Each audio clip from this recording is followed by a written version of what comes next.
So what are the intricacies of these sculptures ಅಂತ ತಿಳ್ಕೊಳ್ಳೋದೇನೆ that reflects the technical know-how of our sculptors, culture, contemporary culture and contemporary society reflections ಅಂತ ಹೇಳ್ತೀವಿ. Sculptures ಬರೀ ದೇವಸ್ಥಾನದಲ್ಲಿ, ಬರೀ ಗುಡಿನಲ್ಲಿ, ಬರೀ ಒಂದು ಮೂರ್ತಿ ಮಾಡಿ ಈ ಥರ ಸ್ಥಾಪನೆ ಮಾಡೋದಲ್ಲ. ಕಾನ್ಸೆಪ್ಟ್ಸ್ ಆಫ್ ಸಿಂಬಾಲಿಸಮ್ ಅಂತ ಹೇಳ್ತೀವಿ. ಅಲ್ಲಿ ಒಂದು ಕಳಶ ಇಟ್ಕೊಂಡಿದ್ರೆ ಆ ಕಳಶದ ಸಿಂಬಾಲಿಸಮ್ ಏನು, ಅಲ್ಲಿ ಪಂಚಭೂತಗಳ ಒಂದು ಸಮ್ಮಿಲನದ ಏನಿದೆ, ಅದಕ್ಕಿಂತ ಸಂಬಂಧಪಟ್ಟಿದ್ದು ಇಲ್ಲಿಂದ ದೈವಿಕತ್ವ, that is the connection between the atma and paramatma ಏನಿದೆ. Each one of this culture tells something more and more about understanding of environment, understanding of divinity, understanding of man, his connect.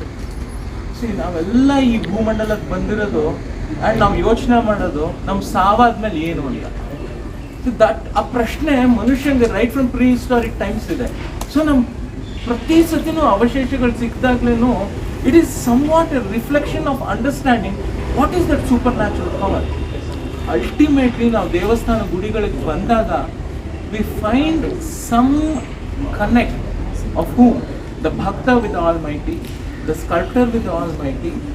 ಅದ್ರ ಜೊತೆಗೆ there will be the reflections of art, one of the most important aspects of human contribution, right?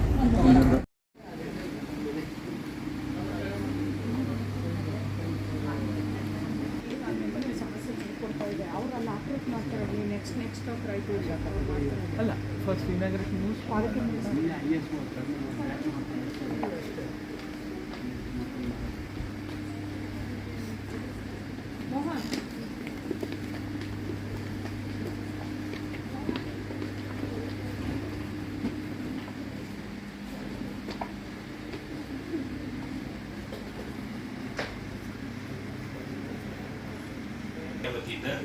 ಪ್ರತಿ ಮಾಹೆಯಾನ ಮಾಸಿಕ ಸರಣಿ ವಿಶೇಷ ಉಪನ್ಯಾಸ ಕಾರ್ಯಕ್ರಮವನ್ನು ಆಯೋಜಿಸಿಕೊಂಡು ಬರಲಾಗುತ್ತಿದೆ.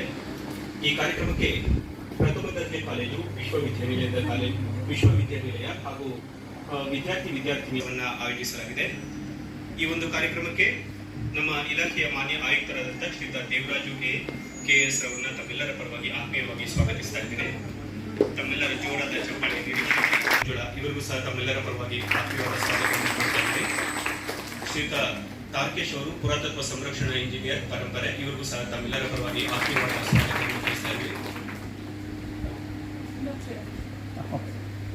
ಹಾಗೆ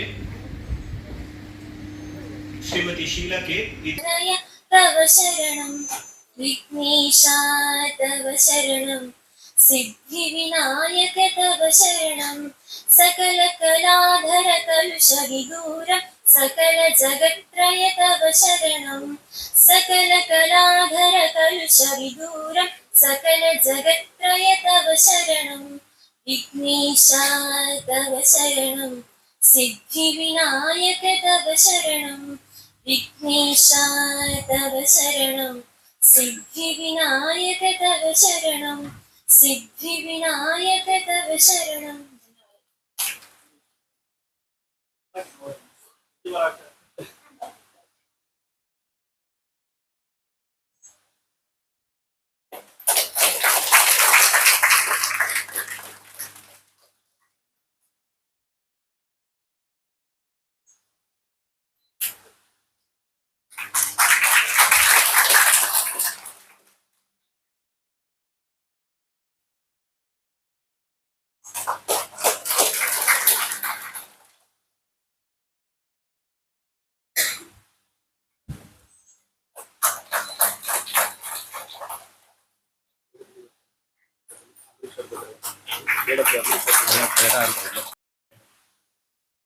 ಮಾಧ್ಯಮ ಸ್ನೇಹಿತರಿಗೆ ಎಲ್ಲರಿಗೂ ಸ್ವಾಗತವನ್ನು ಬಯಸಿದ ವೇದಿಕೆ ಮೇಲಿರುವಂತಹ ಡಾಕ್ಟರ್ ರೋಹಿತ್ ಈಶ್ವರ್ ಅವರೇ,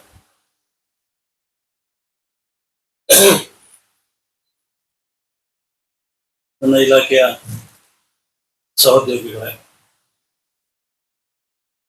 ಈ ದಿನ ನಾವು ಹೊಯ್ಸಳ ಶಿಲ್ಪಕಲೆಯ ವಿಶ್ಲೇಷಣೆ ಮತ್ತು ಬಹು ಆಯಾಮದ ವಿಧಾನ ಇದ್ರ ಬಗ್ಗೆ ನಿಮ್ಗೆ ಗೊತ್ತಿಲ್ಲದಿರುವಂತಹ ಮಾಹಿತಿಯನ್ನ ಹಂಚ್ಕೊಳ್ಳೋದಕ್ಕೆ ರೋಹಿತ್ ಈಶ್ವರ್ ಬಂದಿದ್ದಾರೆ. ನಿಮ್ಮ ಕರಿಕ್ಯುಲಮ್ ಅಲ್ಲಿ, ನಿಮ್ಮ ಸಿಲೆಬಸ್ ಅಲ್ಲಿ ಇರುವಂತಹ ಪಾಠವನ್ನ ನಿಮ್ಮ ಶಿಕ್ಷಕರು ನಿಮಗೆ ಮಾಹಿತಿಯನ್ನ ಹಂಚ್ಕೊಡ್ತಾ ಇರ್ತಾರೆ. ಶಿಕ್ಷಕರು ಸ್ವಲ್ಪ ಆಸಕ್ತಿದಾಯಕರಾಗಿದ್ರೆ, ಅವರು ಸಿಲೆಬಸ್ಗಿಂತ ಹೆಚ್ಚು ಓದ್ಕೊಂಡಿದ್ರೆ ಆ ಸಂದರ್ಭದಲ್ಲಿ ನಿಮಗೆ ಹೆಚ್ಚಿನ ಮಾಹಿತಿಯನ್ನ ಕೊಡ್ತಾರೆ. ಪುರಾತತ್ವ ಸಂಗ್ರಹಾಲಯಗಳು ಮತ್ತು ಪರಂಪರೆ ಇಲಾಖೆ, ನಾವು ಇಲಾಖೆ ವತಿಯಿಂದ ಪ್ರತಿ ತಿಂಗಳ ಕೊನೆಯ ವಾರದಲ್ಲಿ ಹೆರಿಟೇಜ್ ಟಾಕ್, ಒಂದು ಪರಂಪರೆ ಬಗ್ಗೆ, ಕರ್ನಾಟಕ ರಾಜ್ಯದ ಒಂದು ಪರಂಪರೆ ಬಗ್ಗೆ, ಯಾವುದಾದ್ರೂ ವಿಷಯದ ಬಗ್ಗೆ ವಿಷಯ ತಜ್ಞರನ್ನ, ಸಂಶೋಧಕರನ್ನ ಕರೆದು ಅವರ ಮುಖಾಂತರ ಪರಂಪರೆಯ ಒಂದು ಮಾಹಿತಿಯನ್ನ ಹಂಚಿಕೊಳ್ಳುವ ಒಂದು ಪ್ರಯತ್ನ ಮಾಡ್ತಾ ಇದೆ. ಇದುವರೆಗೂ ಈ ರೀತಿಯ ಒಂದು 16 ಉಪನ್ಯಾಸಗಳು ನಾವು ಮಾಡಿದ್ದೇವೆ ಇಲಾಖೆ ವತಿಯಿಂದ. ಥ್ಯಾಂಕ್ಸ್ ಟು ನಮ್ಮ ಡೆಪ್ಯೂಟಿ ಡೈರೆಕ್ಟರ್ ಮಂಜುಳಾ ಮತ್ತೆ ಅವರ ತಂಡಕ್ಕೆ. ಎಲ್ಲರೂ ಜೋರಾಗಿ ಚಪ್ಪಾಳೆ ಹೊಡಿಬೇಕು. ಪ್ರತಿ ತಿಂಗಳು ಇತಿಹಾಸ ತಜ್ಞರನ್ನ ಕರೆದು ಈ ರೀತಿಯ ಒಂದು ಕಾರ್ಯಕ್ರಮವನ್ನು ಅವರು ಮಾಡ್ಕೊಂಡು ಬರ್ತಾ ಇದ್ದಾರೆ. ಸುಂದರವಾದಂತಹ ಒಂದು ಆಡಿಟೋರಿಯಂ ಇದೆ. ಇತಿಹಾಸ ತಜ್ಞರು ಸಾಕಷ್ಟು ಸಂಖ್ಯೆಯಲ್ಲಿದ್ದಾರೆ. ಈ ಒಂದು ಸಮಾಗಮ ಆದ್ರೆ ನಮಗೆ ಅನುಕೂಲ, ಉಪಯೋಗ.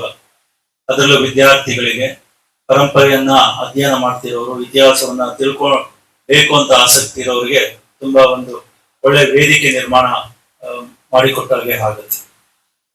ಸೊ ಈ ಹಿನ್ನೆಲೆಯಲ್ಲಿ ಸಾಕಷ್ಟು ನೀವು ವಾಣಿ ವಿಲಾಸ ಕಾಲೇಜಿಂದ, ಬಂಧುಮಯಾಸ್ ಕಾಲೇಜಿಂದ, ನಟರಾಜ ಕಾಲೇಜಿಂದ, ಮಾನಸ ಗಂಗೋತ್ರಿಯಿಂದ ಸಾಕಷ್ಟು ವಿದ್ಯಾರ್ಥಿಗಳು ಬಂದಿದ್ದೀರಾ. ನಿಮ್ಮೆಲ್ಲರಿಗೂ ಮತ್ತೊಮ್ಮೆ ನಾನು ಸ್ವಾಗತ ಬಯಸ್ತೇನೆ.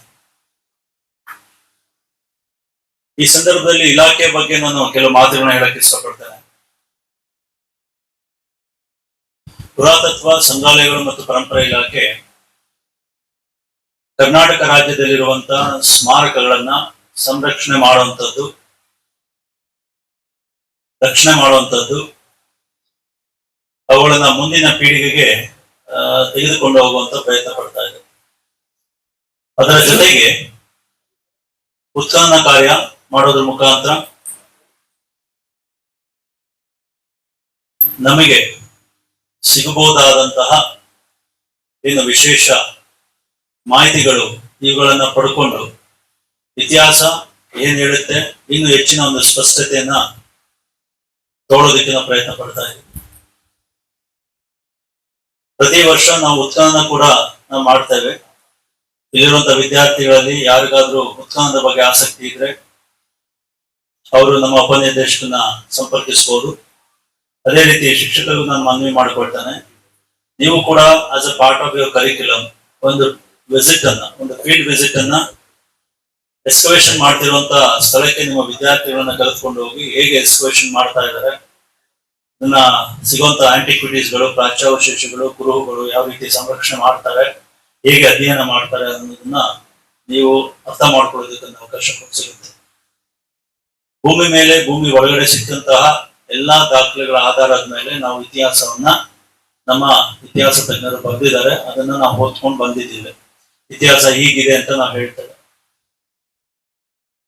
ಕೆಲವು ಸಂದರ್ಭದಲ್ಲಿ ಉತ್ಖನನದಿಂದ ಸಾಕಷ್ಟು ನಮಗೆ ಕುರುಹುಗಳು ಸಿಕ್ಕಿದಾಗ ಈಗ ಓದಿರೋ ಇತಿಹಾಸ ತಕ್ಕ ಮಟ್ಟಿಗೆ ಬದಲಾವಣೆ ಆಗುವ ಸಾಧ್ಯತೆ ಕೂಡ ಇರುತ್ತೆ.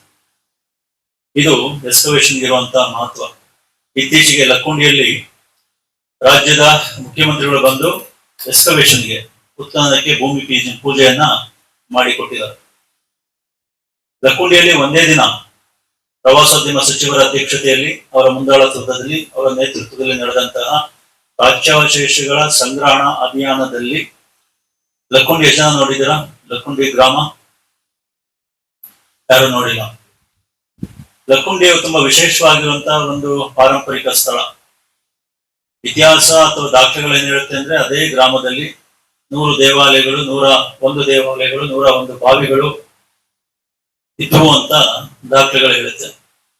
ದಾನ ಚಿಂತಾಮಣಿ ಅತ್ತಿಮೊಬ್ಬಯ್ಯ ಒಂದು ಪ್ರೋತ್ಸಾಹದಿಂದ ಇವೆಲ್ಲ ಸಾಧ್ಯ ಆಯಿತು ಅಂತ ಇತಿಹಾಸ ತಜ್ಞರು ಹೇಳುತ್ತೆ ಮತ್ತು ದಾಖಲೆಗಳು ಹೇಳ್ತವೆ. ಈ ಜಾಗದಲ್ಲಿ ಒಂದೇ ದಿನದಲ್ಲಿ ಸುಮಾರು 1,000ಕ್ಕೂ ಹೆಚ್ಚು ಪ್ರಾಚ್ಯಾವಶೇಷಗಳನ್ನ ಸಂಗ್ರಹಣೆ ಮಾಡಿದ್ದೇವೆ. ಜಿಲ್ಲಾಡಳಿತ, ಜಿಲ್ಲಾ ಪಂಚಾಯತ್, ಎಲ್ಲಾ ಇಲಾಖೆಗಳ ಸಹಯೋಗದೊಂದಿಗೆ, ಇನ್ಕ್ಲೂಡಿಂಗ್ ಪೊಲೀಸ್ ಡಿಪಾರ್ಟ್ಮೆಂಟ್, ಗ್ರಾಮ ಪಂಚಾಯಿತಿ ಮತ್ತೆ ಎಲ್ಲಾ ಸ್ಥಳೀಯ ಸಹಾಯದಿಂದ ಮನೆಯಲ್ಲಿದ್ದಂತಹ ಪ್ರಾಚ್ಯಾವಶೇಷಗಳನ್ನು ಕೂಡ ತಂದು ಕೊಟ್ಟಿದ್ದಾರೆ. ತಿಪ್ಪೇಗುಂಡಿಯಲ್ಲಿದ್ದಂತಹ ಪ್ರಾಚ್ಯಾವಶೇಷಗಳನ್ನು ನಾವು ಸಂಗ್ರಹಣೆ ಮಾಡಿದ್ವಿ. ಎಷ್ಟೋ ಜನಕ್ಕೆ ಸಣ್ಣ ಸಣ್ಣ ಕೆಲವು ಕಾಯಿನ್ಗಳು ಸಿಕ್ಕಿತ್ತು, ಕೆಲವು ಚಿನ್ನದ ನಾಣ್ಯಗಳು ಕೂಡ ತಂದು ಕೊಟ್ಟಿದ್ದಾರೆ. ತೆಗೆದುಕೊಳ್ಳಿ, ನಾವು ನಮ್ಗೆ ಸಿಕ್ಕಂತ ಒಂದು ಚಿನ್ನದ ನಾಣ್ಯ ಇದು, ನೀವು ಏನು ವಸ್ತು ಸಂಗ್ರಹಾಲಯ ನಿರ್ಮಾಣ ಮಾಡ್ತೀರಾ ಅಲ್ಲಿ ಇದನ್ನ ಪ್ರದರ್ಶನಕ್ಕೆ ಇಡಿ ಅಂತ ಹೇಳಿ. ಒಂದು ಗ್ರಾಮದಲ್ಲಿ ಸುಮಾರು 7 ASI ಪ್ರೊಟೆಕ್ಟೆಡ್ ಮಾನ್ಯುಮೆಂಟ್ ಇದೆ. ಎಷ್ಟೋ ಸ್ಥಳಗಳಲ್ಲಿ, ಎಷ್ಟೋ ಜಿಲ್ಲೆಗಳಲ್ಲಿ ಒಂದು ಕೇಂದ್ರ ರಕ್ಷಿತ ಸ್ಮಾರಕ ಇರೋದು ಕಷ್ಟ. ಅಂತದ್ರಲ್ಲಿ ಒಂದೇ ಗ್ರಾಮದಲ್ಲಿ ಸುಮಾರು 7 ಕೇಂದ್ರ ರಕ್ಷಿತ ಸ್ಮಾರಕ ಇದೆ, ಸುಮಾರು 13 ರಾಜ್ಯ ರಕ್ಷಿತ ಸ್ಮಾರಕ ಇದೆ. ನಾವು ಸುಮಾರು 40ರಿಂದ 45 ಸ್ಮಾರಕಗಳನ್ನ ಇಲಾಖೆ ಮುಖಾಂತರ ಸಂರಕ್ಷಣೆ ಮಾಡೋದಕ್ಕೆ ಒಂದು ಕ್ರಮವನ್ನು ತೆಗೆದುಕೊಳ್ತಾ ಇದ್ದೇವೆ. ಮುಖ್ಯವಾಗಿ ನಿಮ್ಗೆ ಹೇಳಬೇಕು, ನಮ್ಮ ಇಲಾಖೆ ವತಿಯಿಂದ ಪ್ರತಿ ಗ್ರಾಮದಲ್ಲಿ ಪ್ರಾಚ್ಯಾವಶೇಷಗಳ ಸರ್ವೆ ಕಾರ್ಯವನ್ನ ನಾವು ಹಮ್ಮಿಕೊಂಡಿದ್ದೇವೆ. ಪ್ರತಿ ಗ್ರಾಮಕ್ಕೆ ಹೋಗಿ ಅಲ್ಲಿರುವಂತಹ ಇನ್ಸ್ಕ್ರಿಪ್ಷನ್ಸ್ ಇರ್ಬೋದು, ಶಿಲ್ಪಗಳಿರ್ಬೋದು, ಸ್ಮಾರಕಗಳಿರ್ಬೋದು, ಇವುಗಳನ್ನ ಜಿಯೋ ಕೋಆರ್ಡಿನೇಟ್ಸ್ ನೊಂದಿಗೆ ದಾಖಲೀಕರಣ ಮಾಡುವಂತ ಒಂದು ಕಾರ್ಯ ಇಲಾಖೆ ಮಾಡ್ತಾ ಇದೆ. ಇದುವರೆಗೂ ಸುಮಾರು 118, 119 ಎಷ್ಟು ಕಂಪ್ಲೀಟ್ ಆಗಿದೆ? ಎಷ್ಟಮ್ಮ? 119 ಅವ್ರಿಗೆ ಗೊತ್ತು. ಅವ್ರಿಗೆ 119 ತಾಲೂಕುಗಳ ಸರ್ವೆ ಕಾರ್ಯ ಪೂರ್ಣಗೊಂಡಿದೆ. 118 ತಾಲೂಕು ಬಾಕಿ ಇದೆ. ಈ ಉಳಿದ 118 ತಾಲೂಕುಗಳ ಒಂದು ಸಂರಕ್ಷಣೆ ಕಾರ್ಯ, ಸರ್ವೆ ಕಾರ್ಯ ಈ ಆರ್ಥಿಕ ವರ್ಷದಲ್ಲಿ ನಾವು ಮುಗಿಸ್ಬೇಕು ಅಂದ್ಕೊಂಡಿದ್ದೀವಿ. ಬಹುಶಃ ದೇಶದಲ್ಲಿ ಯಾವುದೇ ರಾಜ್ಯ ತನ್ನಲ್ಲಿರುವ ಪ್ರಾಚ್ಯಾವಶೇಷಗಳನ್ನ ಗ್ರಾಮವಾರು ಸರ್ವೆ ಕಾರ್ಯದ ಮುಖಾಂತರ ದಾಖಲೀಕರಣಗೊಳಿಸಿದಂತಹ ಉದಾಹರಣೆ ಇಲ್ಲ. ಇವುಗಳನ್ನ ದಾಖಲೀಕರಣಗೊಳಿಸಿದ ನಂತರ ಸಿಗುವಂತ ಪ್ರತಿಯೊಂದು ಪ್ರಾಚ್ಯಾವಶೇಷಗಳನ್ನ ನಾವು ಸಂರಕ್ಷಣೆ ಮಾಡ್ತೇವೆ. ಶಿಲ್ಪಗಳಿರ್ಬೋದು, ಶಾಸನಗಳಿರ್ಬೋದು, ಇವುಗಳನ್ನ ಸೂಕ್ತ ರೀತಿಯಲ್ಲಿ ಅದಕ್ಕೆ ಪೆಡೆಸ್ಟಲ್ ಅನ್ನ ನಿರ್ಮಾಣ ಮಾಡಿ ಅದರ ಬಗ್ಗೆ ಒಂದು ಮಾಹಿತಿಯನ್ನ ಅದರ ಮುಂದೆ ನಾವು ದಾಖಲೀಕರಿಸ್ತೀವಿ. ಇನ್ಸ್ಕ್ರಿಪ್ಷನ್ ಸಿಕ್ಕಿದ್ರೆ ಅದನ್ನ ಟ್ರಾನ್ಸ್ಲೇಟ್ ಮಾಡಿ ಆ ಇನ್ಸ್ಕ್ರಿಪ್ಷನ್ ಏನ್ ಹೇಳುತ್ತೆ, ಆ ಗ್ರಾಮದ ಇತಿಹಾಸ ಹೇಳುತ್ತಾ ಅಥವಾ ಬೇರೆ ಏನ್ ಹೇಳುತ್ತೆ, ಇವುಗಳನ್ನ ಅಲ್ಲಿ ನಾವು ಮಾಹಿತಿಯನ್ನ ಹಂಚ್ಕೊಳ್ತೀವಿ ಗ್ರಾಮಸ್ಥರಿಗೆ. ಎಷ್ಟೋ ಸಂದರ್ಭದಲ್ಲಿ ಗ್ರಾಮದಲ್ಲಿ ಸಿಗುವಂತಹ ಇನ್ಸ್ಕ್ರಿಪ್ಷನ್ಸ್ ಗ್ರಾಮದ ಇತಿಹಾಸವನ್ನ ಹೇಳುತ್ತೆ. ಆ ಗ್ರಾಮದ ಇತಿಹಾಸವನ್ನ ಕೇಳದಂತಹ ಗ್ರಾಮಸ್ಥರಿಗೆ ತುಂಬಾ ಆಶ್ಚರ್ಯ ಆಗುತ್ತೆ. ಅದು ಅದೇ ಗ್ರಾಮದಲ್ಲಿ ನಾವು ಅದನ್ನ ಸಂರಕ್ಷಣೆ ಮಾಡಿದಾಗ ಅಭಿಮಾನ ಜಾಸ್ತಿ ಆಗುತ್ತೆ.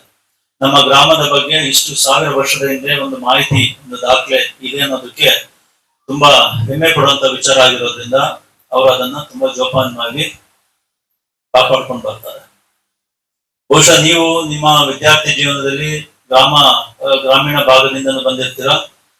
ಬಹುಶಃ ನೋಡಿರ್ಬಹುದು, ಎಷ್ಟೋ ಸಂದರ್ಭದಲ್ಲಿ ಇನ್ಸ್ಕ್ರಿಪ್ಷನ್ಗಳನ್ನ ಬಟ್ಟೆ ಒಗೆಯಕಲ್ಲಿ ಮಾಡ್ಕೊಂಡಿರ್ತಾರೆ.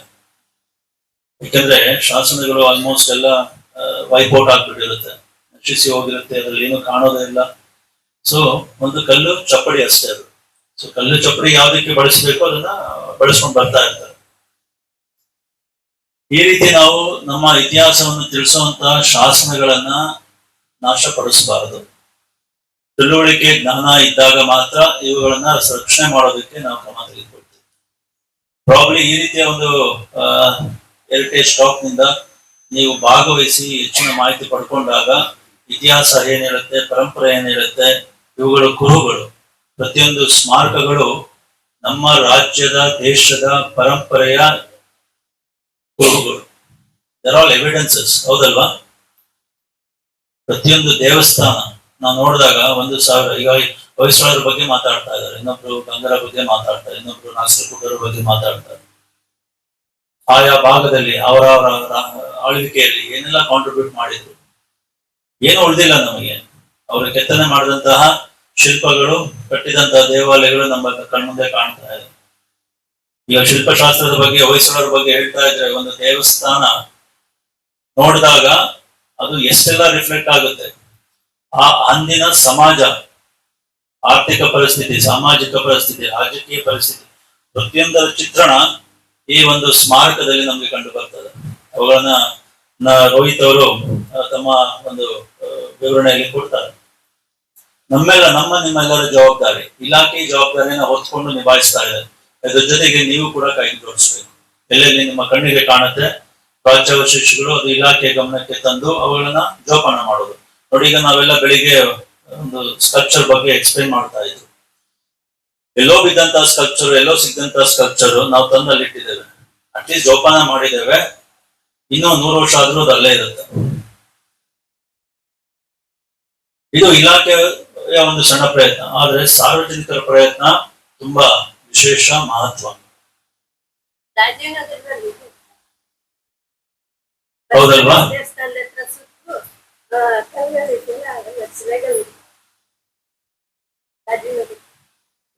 ಜೊತೆಗೆ ಹೋಗ್ಬಿಟ್ಟು ಎಲ್ಲಿ ಅಂತ ಹುಡುಕಪ್ಪ ಅದನ್ನ ತಂದೆ ಜೋಪಾನ ಮಾಡಿ.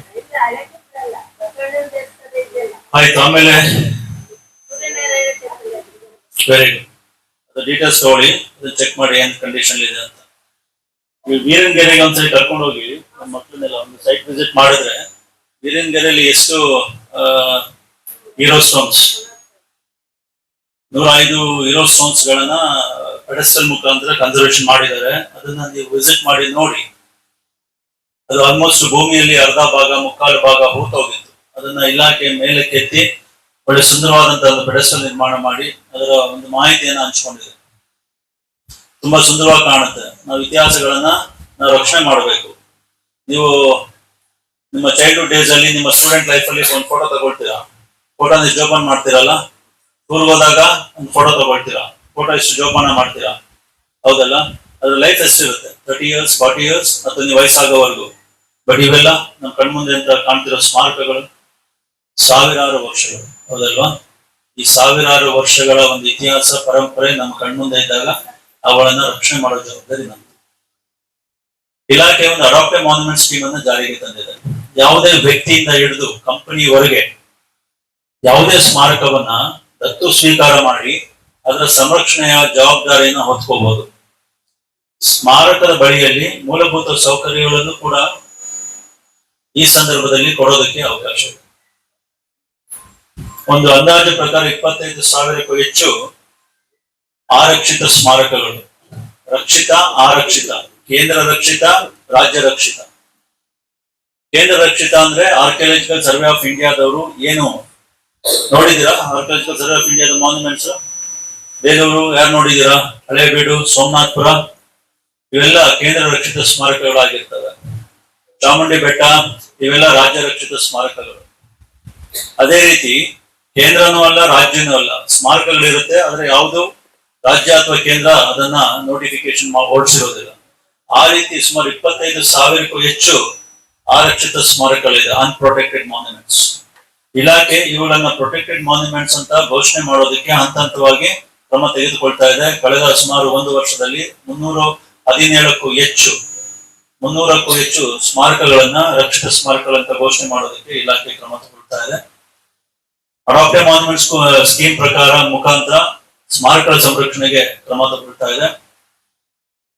ಅದೇ ರೀತಿ ನಿಮ್ಮ ಕೈ ಕೊಟ್ಟಿದ್ದಾರೆ ನೋಡಿದ್ರಲ್ಲ ಕಾರ್ಡ್ ನೋಡಿದ್ರೆ, ಇದು ಇಟ್ಸ್ ಆಗ್ಮೆಂಟೆಡ್ ರಿಯಾಲಿಟಿ ಕಾರ್ಡ್. ಇದು ಯಾರ್ ಕಾರ್ಡ್ ಅಲ್ಲ, ಇದು ಓಕೆ. ಇದು ನಿಮ್ಮ ಹಿಂದೆಡೆ QR ಕೋಡ್ ಇದೆ. QR ಕೋಡ್ ಸ್ಕ್ಯಾನ್ ಮಾಡಿದ್ರೆ ಒಂದು ಆಪ್ ಡೌನ್ಲೋಡ್ ಆಗುತ್ತೆ. ಆಪ್ ಅಲ್ಲಿ ಯೂಸ್ ಮಾಡ್ಕೊಂಡು ಈ ಫೋಟೋ ನೀವು ಸ್ಕ್ಯಾನ್ ಮಾಡಿದ್ರೆ ಈ ಫೋಟೋದಲ್ಲಿರುವಂತ ನಿಮಗೆ ಬೇರೆ ಬೇರೆ ಒಂದು ಸ್ಟ್ರಕ್ಚರ್ ಕೊಟ್ಟಿದ್ದಾರೆ. ಆಲ್ ಹೆರಿಟೇಜ್ ಬಿಲ್ಡಿಂಗ್ಸ್ ನಿಮಗೆ ಕೊಟ್ಟಂತದ್ದು ಕೆಲವು ದೇವಸ್ಥಾನ ಇರಬಹುದು, ಕೆಲವು ಟೆಂಪಲ್ಸ್ ಇರಬಹುದು, ಅಥವಾ ಕೆಲವು ಹೆರಿಟೇಜ್ ಬಿಲ್ಡಿಂಗ್ಸ್ ಗಳಿದೆ. ಈ ಕಟ್ಟಡದ ದೇವಸ್ಥಾನದ ಇತಿಹಾಸವನ್ನ ನೀವು ನಿಮ್ಮ ಮೊಬೈಲ್ ಅಲ್ಲಿ ನೋಡ್ಬೋದು. ಆಮೇಲೆ ಒಂದು ಮಾಡಿ ತೋರಿಸಿ ಮಂಜುಳ ಅವರೇ. It will be very interesting. It's a postal card. You can carry these memories. You can send it to your friends. ಈಗ ಇದು ವೆಲ್ಲಿಂಗ್ಟನ್ ಮ್ಯೂಸಿಯಂ. ಇದು 200 ವರ್ಷ ಇತಿಹಾಸ ಇರುವಂತಹ ಕಟ್ಟಡ. ನೋಡಿದ್ದೀರಾ ಯಾರಾದ್ರೂ ವೆಲ್ಲಿಂಗ್ಟನ್ ಮ್ಯೂಸಿಯಂ? ನೋಡಿಲ್ಲ? I blame teachers. ನೀವು ಮೈಸೂರಿರುವಂತಹ ವಿದ್ಯಾರ್ಥಿಗಳನ್ನ ವೆಲ್ಲಿಂಗ್ಟನ್ ಮ್ಯೂಸಿಯಂಗೆ ಕರ್ಕೊಂಡು ಹೋಗಿಲ್ಲ. ಯಾಕೆ?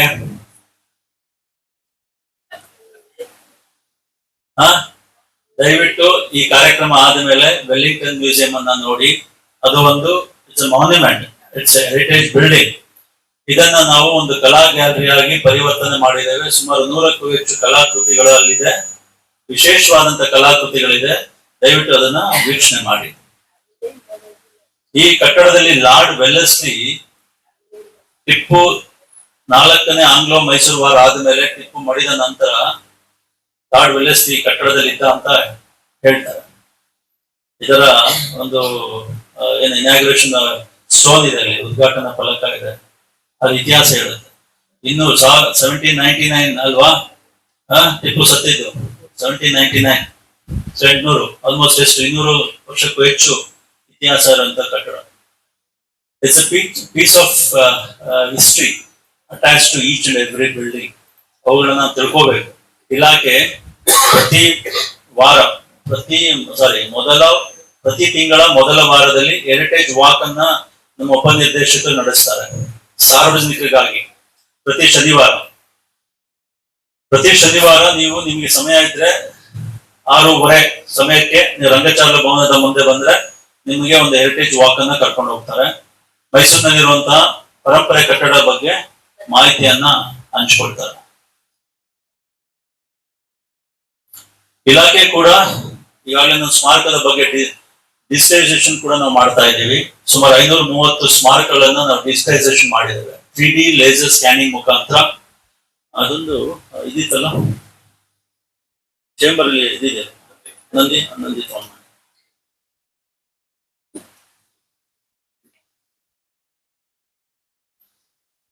ಸ್ಮಾರಕಗಳು ಬಿಕಾಸ್ ಆಫ್ ವೆದರಿಂಗ್ ಪ್ರೋಸೆಸ್ ನಾಶ ಆಗೋ ಸಾಧ್ಯತೆ ಇರುತ್ತೆ.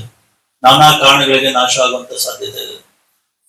ಇವುಗಳನ್ನ ನಾವು 3D ಲೇಸರ್ ಸ್ಕ್ಯಾನಿಂಗ್ ಮುಖಾಂತರ ಡಿಜಿಟಲೀಕರಣ ಮಾಡಿದ್ದೇವೆ, ಡಿಜಿಟೈಸೇಷನ್ ಅನ್ನ ಮಾಡಿದ್ದೇವೆ. ಈ ಡೇಟಾವನ್ನ ಬಳಸಿಕೊಂಡು we can recreate the monument as it is. Monument ಅನ್ನ ಮರು ನಿರ್ಮಾಣ ಮಾಡೋದಕ್ಕೆ ಈ ಡಿಜಿಟಲೀಕರಣದ ಒಂದು ಮಾಹಿತಿ ನಮಗೆ ಸಹಾಯ ಮಾಡುತ್ತೆ. ಈ ಡೇಟಾವನ್ನ ಬಳಸಿಕೊಂಡು ನಾವು 3D ಪ್ರಿಂಟಿಂಗ್ ಅನ್ನ ಮಾಡಬಹುದು. ತಗೊಂಡ್ಬಪ್ಪ 3D ಪ್ರಿಂಟಿಂಗ್ ಅನ್ನ ಮಾಡಬಹುದು. ನಿಮಗೆ ತೋರಿಸ್ತೇನೆ. ಚಾಮುಂಡಿ ಬೆಟ್ಟದಲ್ಲಿರುವ ನಂದಿಯನ್ನ ನೋಡಿದೀರಾ? ಯಾರು ನೋಡಿಲ್ಲ? ಅವರಿಗೆ ಪನಿಷ್ಮೆಂಟ್ ಕೊಡ್ತೇನೆ. ನೋಡಿ, ಚಾಮುಂಡಿ ಬೆಟ್ಟದಲ್ಲಿರುವ ನಂದಿ ವಿಗ್ರಹ ಇದು. ಇದನ್ನ 3D ಲೇಸರ್ ಸ್ಕ್ಯಾನಿಂಗ್ ಮುಖಾಂತರ ಸ್ಕ್ಯಾನ್ ಮಾಡಿ ಇದನ್ನ ಪ್ರಿಂಟ್ ಮಾಡಿರುವಂತದ್ದು. ಇದು ಚಾಮುಂಡಿ ಬೆಟ್ಟದಲ್ಲಿರೋ ನಂದಿ ಹೇಗಿದೆಯೋ ಡಿಟೋ ಹಾಗೆ ಇದೆ, ಟು ದ ಸ್ಕೇಲ್. ಅಳತೆ ಕೂಡ ಅಷ್ಟೇ ಪ್ರಪೋರ್ಷನೇಟ್ ಆಗಿ ಇದೆ. ಸೊ ಈ ರೀತಿಯ ಒಂದು ಕೆಲಸವನ್ನ ಇಲಾಖೆ ಮಾಡ್ತಾ ಇದೆ. ಅದ್ರ ಜೊತೆಗೆ ನನಗೆ ಹೆಚ್ಚು ಇಷ್ಟ ಆಗ್ತಾ ಇರುವಂತದ್ದು ನಮ್ಮ ಹೆರಿಟೇಜ್ ಸ್ಟಾಕ್. ಯಾಕೆಂದ್ರೆ ಇಲ್ಲಿ ನಾವು ಮುಖಾಮುಖಿ ಆಗ್ತೇವೆ, ಇಲಾಖೆಯ ಒಂದು ಪರಿಚಯ ನಿಮಗಾಗುತ್ತೆ. ಇಲ್ಲಿ ಬರುವಂತ ತಜ್ಞರು ಅವರ ಒಂದು ನಾಲೆಡ್ಜ್ ಅನ್ನ ನಿಮ್ ಜೊತೆಗೆ ಹಂಚ್ಕೊಳ್ತಾರೆ. ನಾಲೆಡ್ಜ್ ಇಸ್ ಪವರ್ ಅಲ್ವಾ? Knowledge is power. ಸೊ ಈ ಒಂದು ಅವಕಾಶಗಳನ್ನ ಬಳಸಿಕೊಂಡು ತುಂಬಾ ಬುದ್ಧಿವಂತರಾಗಿ ಪ್ರಜ್ಞಾವಂತರಾಗಿ ನಮ್ಮ ಪರಂಪರೆಯನ್ನ ನಮ್ಮ ಕೈಯಲ್ಲಾದ ಮಟ್ಟಿಗೆ ರಕ್ಷಣೆ ಮಾಡೋದಕ್ಕೆ ಒಂದು ಪ್ರಯತ್ನ ಪಡೋಣ ಅಂತ ಒಂದು ಪ್ರತಿಜ್ಞೆಯನ್ನ ಸ್ವೀಕರಿಸಿ. ಓಕೆ, ನಾವು ಪ್ರತಿ ತಿಂಗಳು ಹೆರಿಟೇಜ್ ಸ್ಟಾಕ್ ಮಾಡ್ತಾ ಇರ್ತೇವೆ. ದಯವಿಟ್ಟು ಎಲ್ಲ ಹಿಸ್ಟ್ರಿ ಡಿಪಾರ್ಟ್ಮೆಂಟ್ ಎಷ್ಟಿದೆ ಮೈಸೂರಲ್ಲಿ ಎಲ್ಲರಿಗೂ ಮಾಹಿತಿಯನ್ನ ಕೊಡಿ. ಪತ್ರಿಕೆಯಲ್ಲೂ ಕೂಡ ಗಮನಿಸಿ. ಸಾಮಾನ್ಯವಾಗಿ last week of every month ಇರುತ್ತೆ. ನಿಮ್ಗೆ ಸಮಯ ಇದ್ರೆ, ಶಿಕ್ಷಕರಿಗೆ ಸಮಯ ಇದ್ರೆ ಅವರ ಅನುಮತಿ ಪಡ್ಕೊಂಡು ಅಥವಾ ಒಂದಿನ CL ತಗೊಂಡು ಅಥವಾ ಒಂದಿನ ರಜಾ ಹಾಕಿ ಬಂದು ಇಲ್ಲಿ ಕೂತು ಬರುವಂತಹ ಇತಿಹಾಸ ತಜ್ಞರ ಒಂದು ಮಾಹಿತಿಯನ್ನ ಪಡ್ಕೊಂಡು ಖುಷಿ ಪಡಿ. ಆಗ್ಬೋದಾ? ಸೊ ಎಲ್ಲರಿಗೂ ನಮಸ್ಕಾರಗಳು. ಇಲ್ಲಿ ಬಂದಿದ್ದೀರಾ, ನಿಮ್ಗೆಲ್ಲರಿಗೂ ಶುಭವಾಗ್ಲಿ, ನಿಮ್ಮ ಭವಿಷ್ಯ ಪ್ರಜ್ವಲವಾಗಿರ್ಲಿ ಅಂತ ಹಾರೈಸ್ತಾ ನನ್ನ ಮಾತನ್ನು ಮುಗಿಸ್ತೇನೆ. ಸರ್ವರಿಗೂ ನಮಸ್ಕಾರ. A very warm welcome to this lecture series. On the very onset, I would like to thank the Commissioner sir for inviting me here for this lecture, and ನಮ್ಮ ಡೆಪ್ಯೂಟಿ ಡೈರೆಕ್ಟರ್ ಮಂಜುಳಾ ಮೇಡಮ್ ಅವ್ರ ಜೊತೆ ಒಡನಾಟ ತುಂಬಾ ದಿವಸದಿಂದ ನಾವು ಲೈಬ್ರರಿನಲ್ಲಿ ಒಟ್ಟಿಗೆ work ಮಾಡಿದೀವಿ, ಅವ್ರ ಇನಿಷಿಯಲ್ ಕೆರಿಯರ್ ಇಂದನು. ಸೊ ಎಲ್ರಿಗೂ ಇಲ್ಲಿ ಯಾರ್ಯಾರು ತಜ್ಞರೆಲ್ಲ ಬಂದಿದಾರೋ, ಲಾನಾ ಸ್ವಾಮಿ ಸರ್ ಮೊದಲುಗೊಂಡು ಎಲ್ರು very warm welcome and thank you very much for this lecture.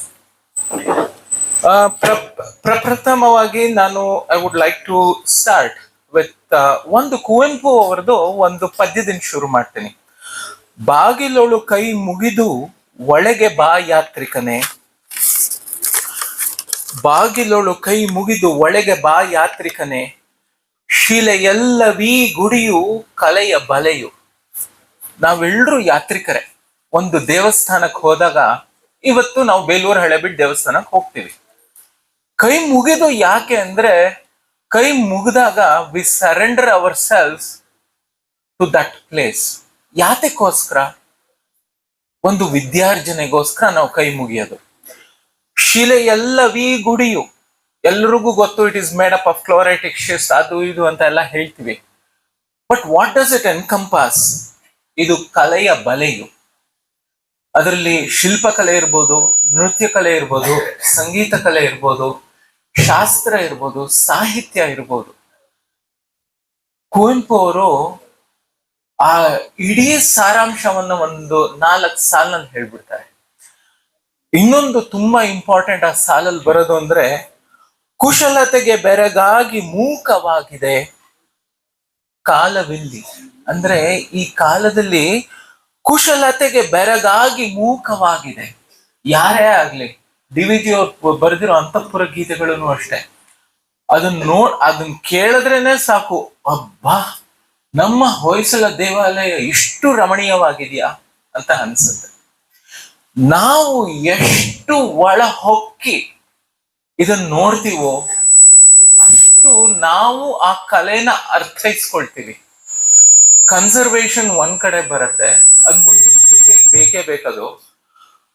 ಆದ್ರೆ ಅದ್ರ ಒಳಗಡೆ ನಮ್ಮ ಪೂರ್ವಜಿಕರು, it is directly related to the ancient knowledge system of understanding what ancient India thought all about, of our own art, science.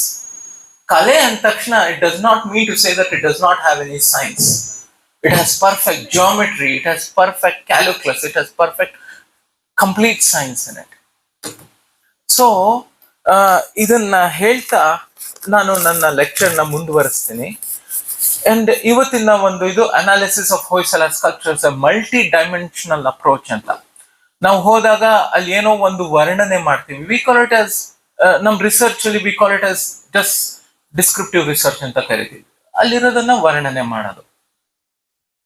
But when we take research further, why do we take this research further? The definition of archaeology is to reconstruct the past history. But what is this past history?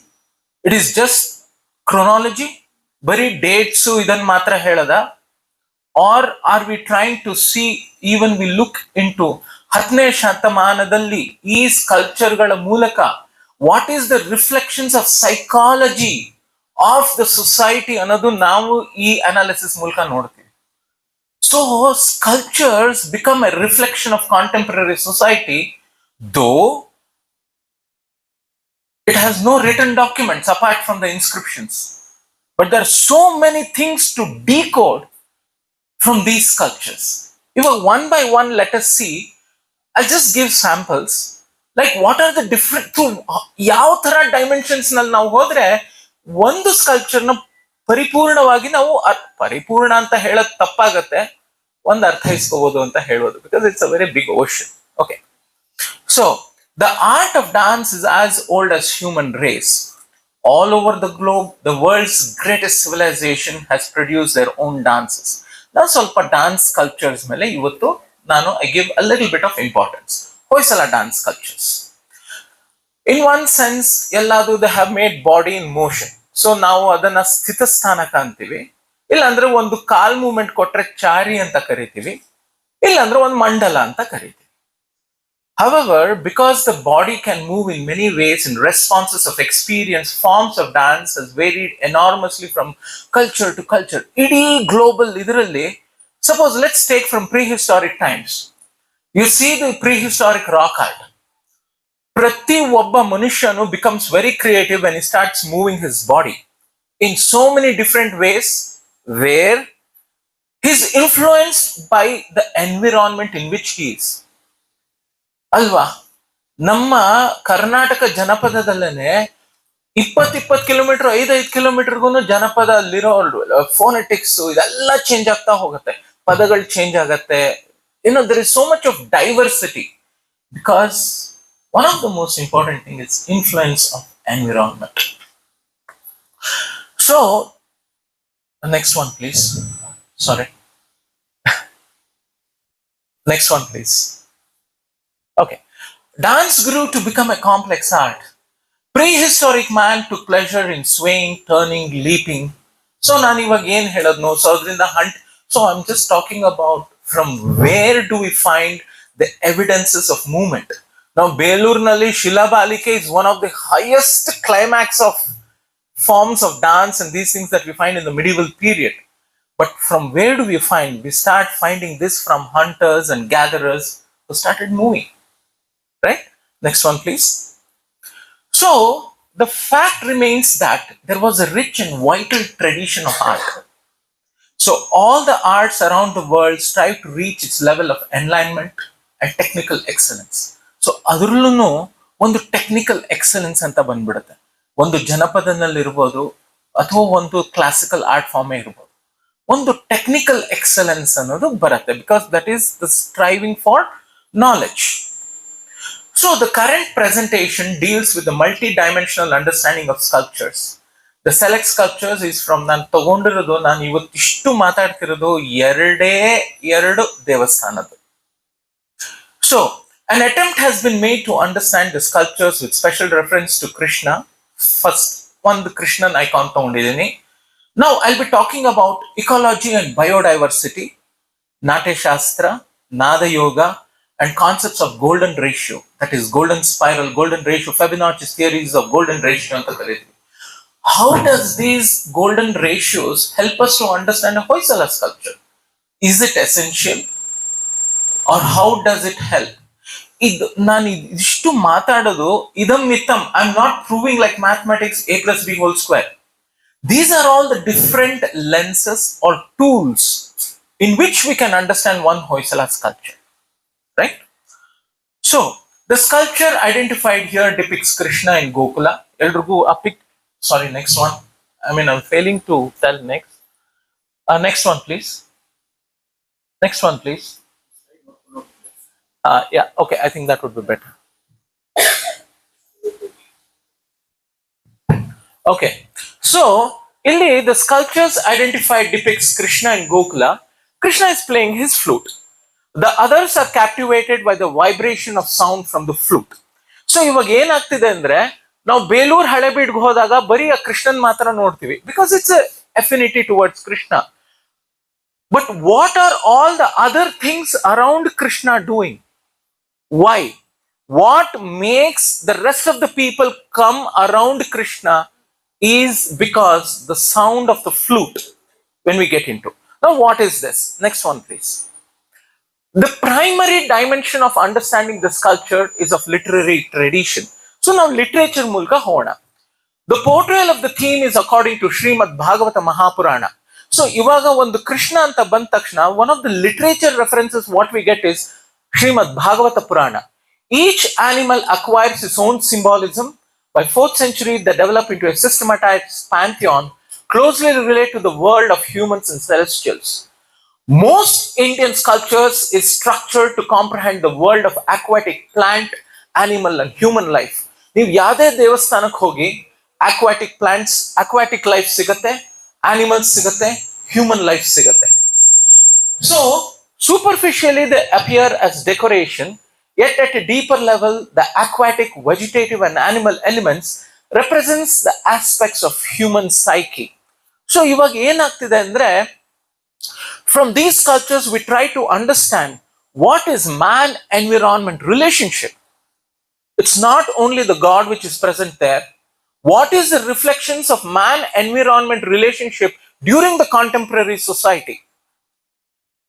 It tells about the flora and fauna of that contemporary place. Next one. So here we find Krishna is depicted as the core focus of nature and life. Rest of the animate and inanimate takes its inspiration and psychological support from the core subsistence. The depiction reflects man-environment relationship. So ಇದನ್ನ ನಾವೇನ್ ಕರಿತೀವಿ ಅಂದ್ರೆ we call this as ecosystem ಅಂತ ಕರಿತೀವಿ. ಹಂಗಾದ್ರೆ biodiversity, ecosystem, is it only related to science faculty, or should art faculty, humanities people should also think of this? It is but very, very essential for us to look into every sculpture through these dimensions. Here one can observe a community of living organisms, that is plants and animals, ಇಲ್ಲಿ ನಿಮಗೆ ಕಾಣಿಸ್ತಿದೆ, and also components of environment. It is interacting as a system.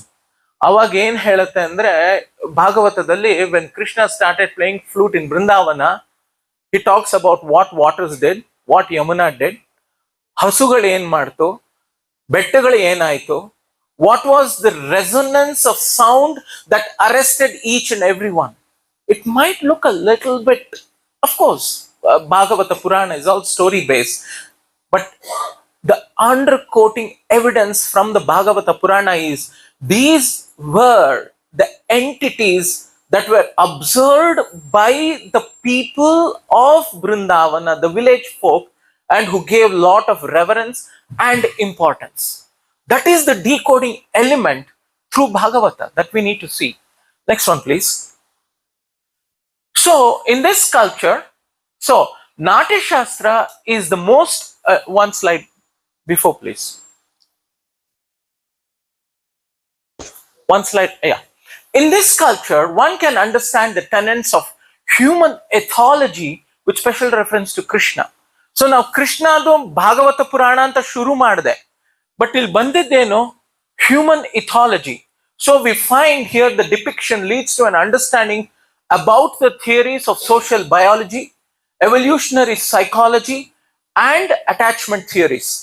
So ಇವಾಗ ಒಂದು ನಾವು ಒಂದು Krishnan icon ತಗೊಂಡಾಗ the theories of biodiversity, social biology, psychology is of today's 21st century. Yes, it is through this century we are trying to understand the same concepts during 10th century. So because of the help of this scientific biology, evolutionary psychology, I'm trying to understand the psychology of the past. So the theoretical orientation leads towards the understanding of non-cognitive behavior that includes compassion and apathy. So that is influenced by the behavior of Krishna, influence of non-verbal attribute, that is the melody of the flute. So the melody of the flute is something called as non-cognitive behavior. What are the non-cognitive behaviors that influence a human psychology? ಅನ್ನೋದು ನಾವು ಈ sculptures ಇಂದ ತಿಳಿಯಕ್ಕೆ ಹೋಗ್ತೀವಿ. ಇವಾಗ we'll come to another dimension. I'm not, next slide please. We are not getting into this thing. I can explain to it when we can have a discussion. So the Natya Shastra is the most ancient text that deals with theoretical aspects. Natya Shastrakkunu Belur sculptures ku ನಾವು ಹೇಗೆ relate ಮಾಡಕ್ಕಾಗತ್ತೆ? Krishna here is an instrumentalist playing, and the music, and there are so many musical instruments. So again Krishna's fluting. ನಾವು ವಾಪಸ್ ಬರ್ತಾ ಇದೀವಿ. Next slide please. So ಇವಾಗ ನಾಟ್ಯ ಶಾಸ್ತ್ರ ಅಂದ್ರೆ ಏನು? ನಾಟ್ಯ ಶಾಸ್ತ್ರ is the oldest text, contains about 36 chapters. Recension A, recension B ಅಂತ ಬರುತ್ತೆ. So ಒಂದ್ರಲ್ಲಿ 36 chapters, ಇನ್ನೊಂದ್ರಲ್ಲಿ 37 chapters, ಕೆಲವು chapters appendix. Let's not get into that. As the name implies, it deals mainly with theory of natya and dramaturgy. ಒಂದು ನಾಟ್ಯ ಹಾಗೂ ಒಂದು ರಂಗಭೂಮಿ ಏನು ಅನ್ನೋದನ್ನ ನಮ್ಗೆ text ಹೇಳ್ಕೊಡುತ್ತೆ. Like most Indian texts, it claims a divine origin, also referred to as Natya Veda ಅಥವಾ ಗಂಧರ್ವ ವೇದ ಅಂತ ಕರಿತೀವಿ. ಯಾಕಂದ್ರೆ ಬೇಲೂರು ಹಳೆಬೀಡಲ್ಲಿ ಸಾಕಷ್ಟು ನೃತ್ಯ ಶಿಲ್ಪಗಳು ನಮಗೆ ಕಂಡು ಬರುತ್ತೆ.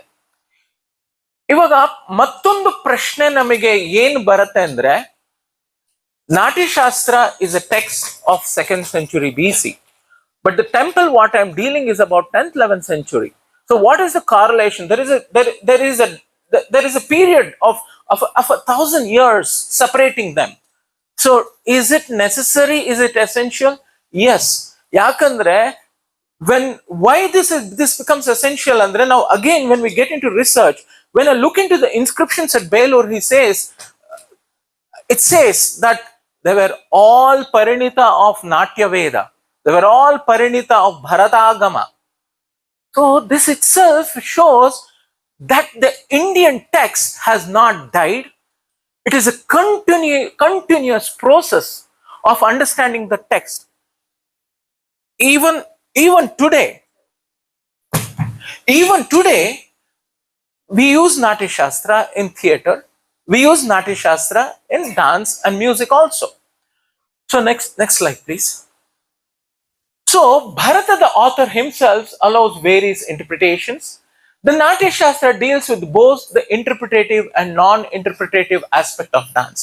Interpretative andre ishtene, which deals with rasa, abhinaya, expression. Let us keep it very simple, expression. Non-interpretative aspects andre ಒಂದು hand posture irbodu, position of the hand irbodu, position of the leg, or we will deal with it in detail. Next please.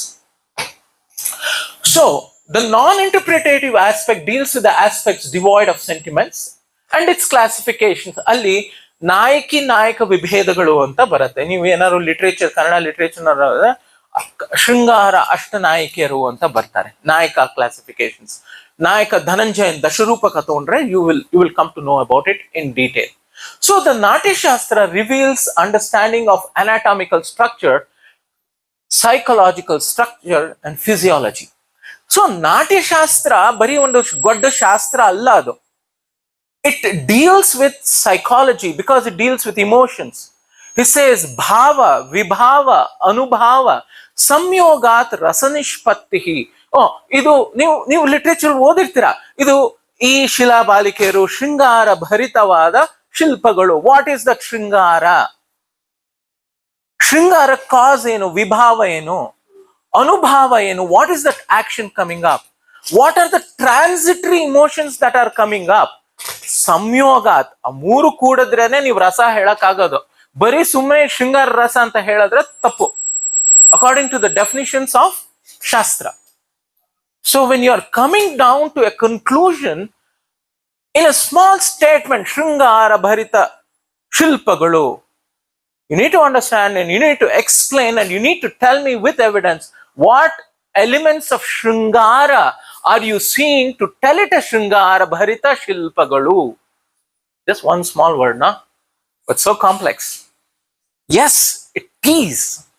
This is how we need to understand our own culture. Okay, next one. Next slide, please.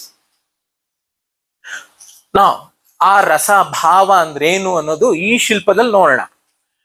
Figure ಡಿಪಿಕ್ಸ್ ಅದ್ಭುತ ರಸ with ವಿಸ್ಮಯ ಸ್ಥಾಯಿ ಭಾವ. So ಇಲ್ಲಿ ಏನಾಗತ್ತೆ ಅಂದ್ರೆ Krishna and Bharata ಏನಂತಾನೆ ಅಂದ್ರೆ ತತ್ರ, and it is in the audience, the prekshaka, the rasa is in the prekshaka who seize this. ಇಷ್ಟೊಂದೆಲ್ಲ ಆಗ್ತಿದ್ರೆ ಅಬ್ಬಾ, ಕೃಷ್ಣನ ಒಂದು ಕೊಳಲಿನ ನಾದ ಎಷ್ಟು ಸುಂದರ ಅಂತ ನಾವು ಒಂದು ಅದ್ಭುತದಲ್ಲಿ ಬಂದಾಗ ಅಲ್ಲಿ ಸ್ಥಾಯಿ ಭಾವ ಏನಿರುತ್ತೆ. Sthayi bhava is the hidden emotion, is vismaya. The act of Krishna mesmerizes the onlookers and evokes adbhuta ರಸ.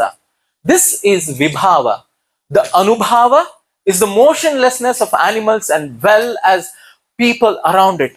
ನಾವು ಅಬ್ಬಾ ಅಂತ ಅಂದಾಗ ಏನಾಯ್ತು, ಸ್ತಬ್ಧತೆ ಬಂತು. So you find this stabdhate in all these moments and complementary that may arise. ಇದರಿಂದ ಏನು ಉತ್ಪತ್ತಿ ಆಗತ್ತೆ ಅಲ್ಲಿ ಸುತ್ತಲೂ ನಿಮಗೆ ಕಾಣಿಸ್ತಿರೋದು, it may arise with weeping of Joy, in activity. ಯಾವುದೋ ಒಂದು ಕೊಳಲ್ ನಾದ ಕೇಳಿಸ್ತಿದೆ, ನಿಮ್ ಧಳ ಅಂತ ಕಣ್ಣು ನೀರು ಇಳಿತಿದೆ. That's a practical experience when you go to very good concert. ಯಾರೇ ಒಂದು ಕೊಳಲೆ ಅಂತ ಯಾವುದೋ ಒಂದು ಇದಿರ್ಬೋದು, you have connected yourself. So that is what is the complementary psychological state that involves in this. Next slide, please. So the gestures of major limbs and minor limbs. So position of the head is paravritta anta karitivi, turned along. So the head is turned along, paravritta shiras.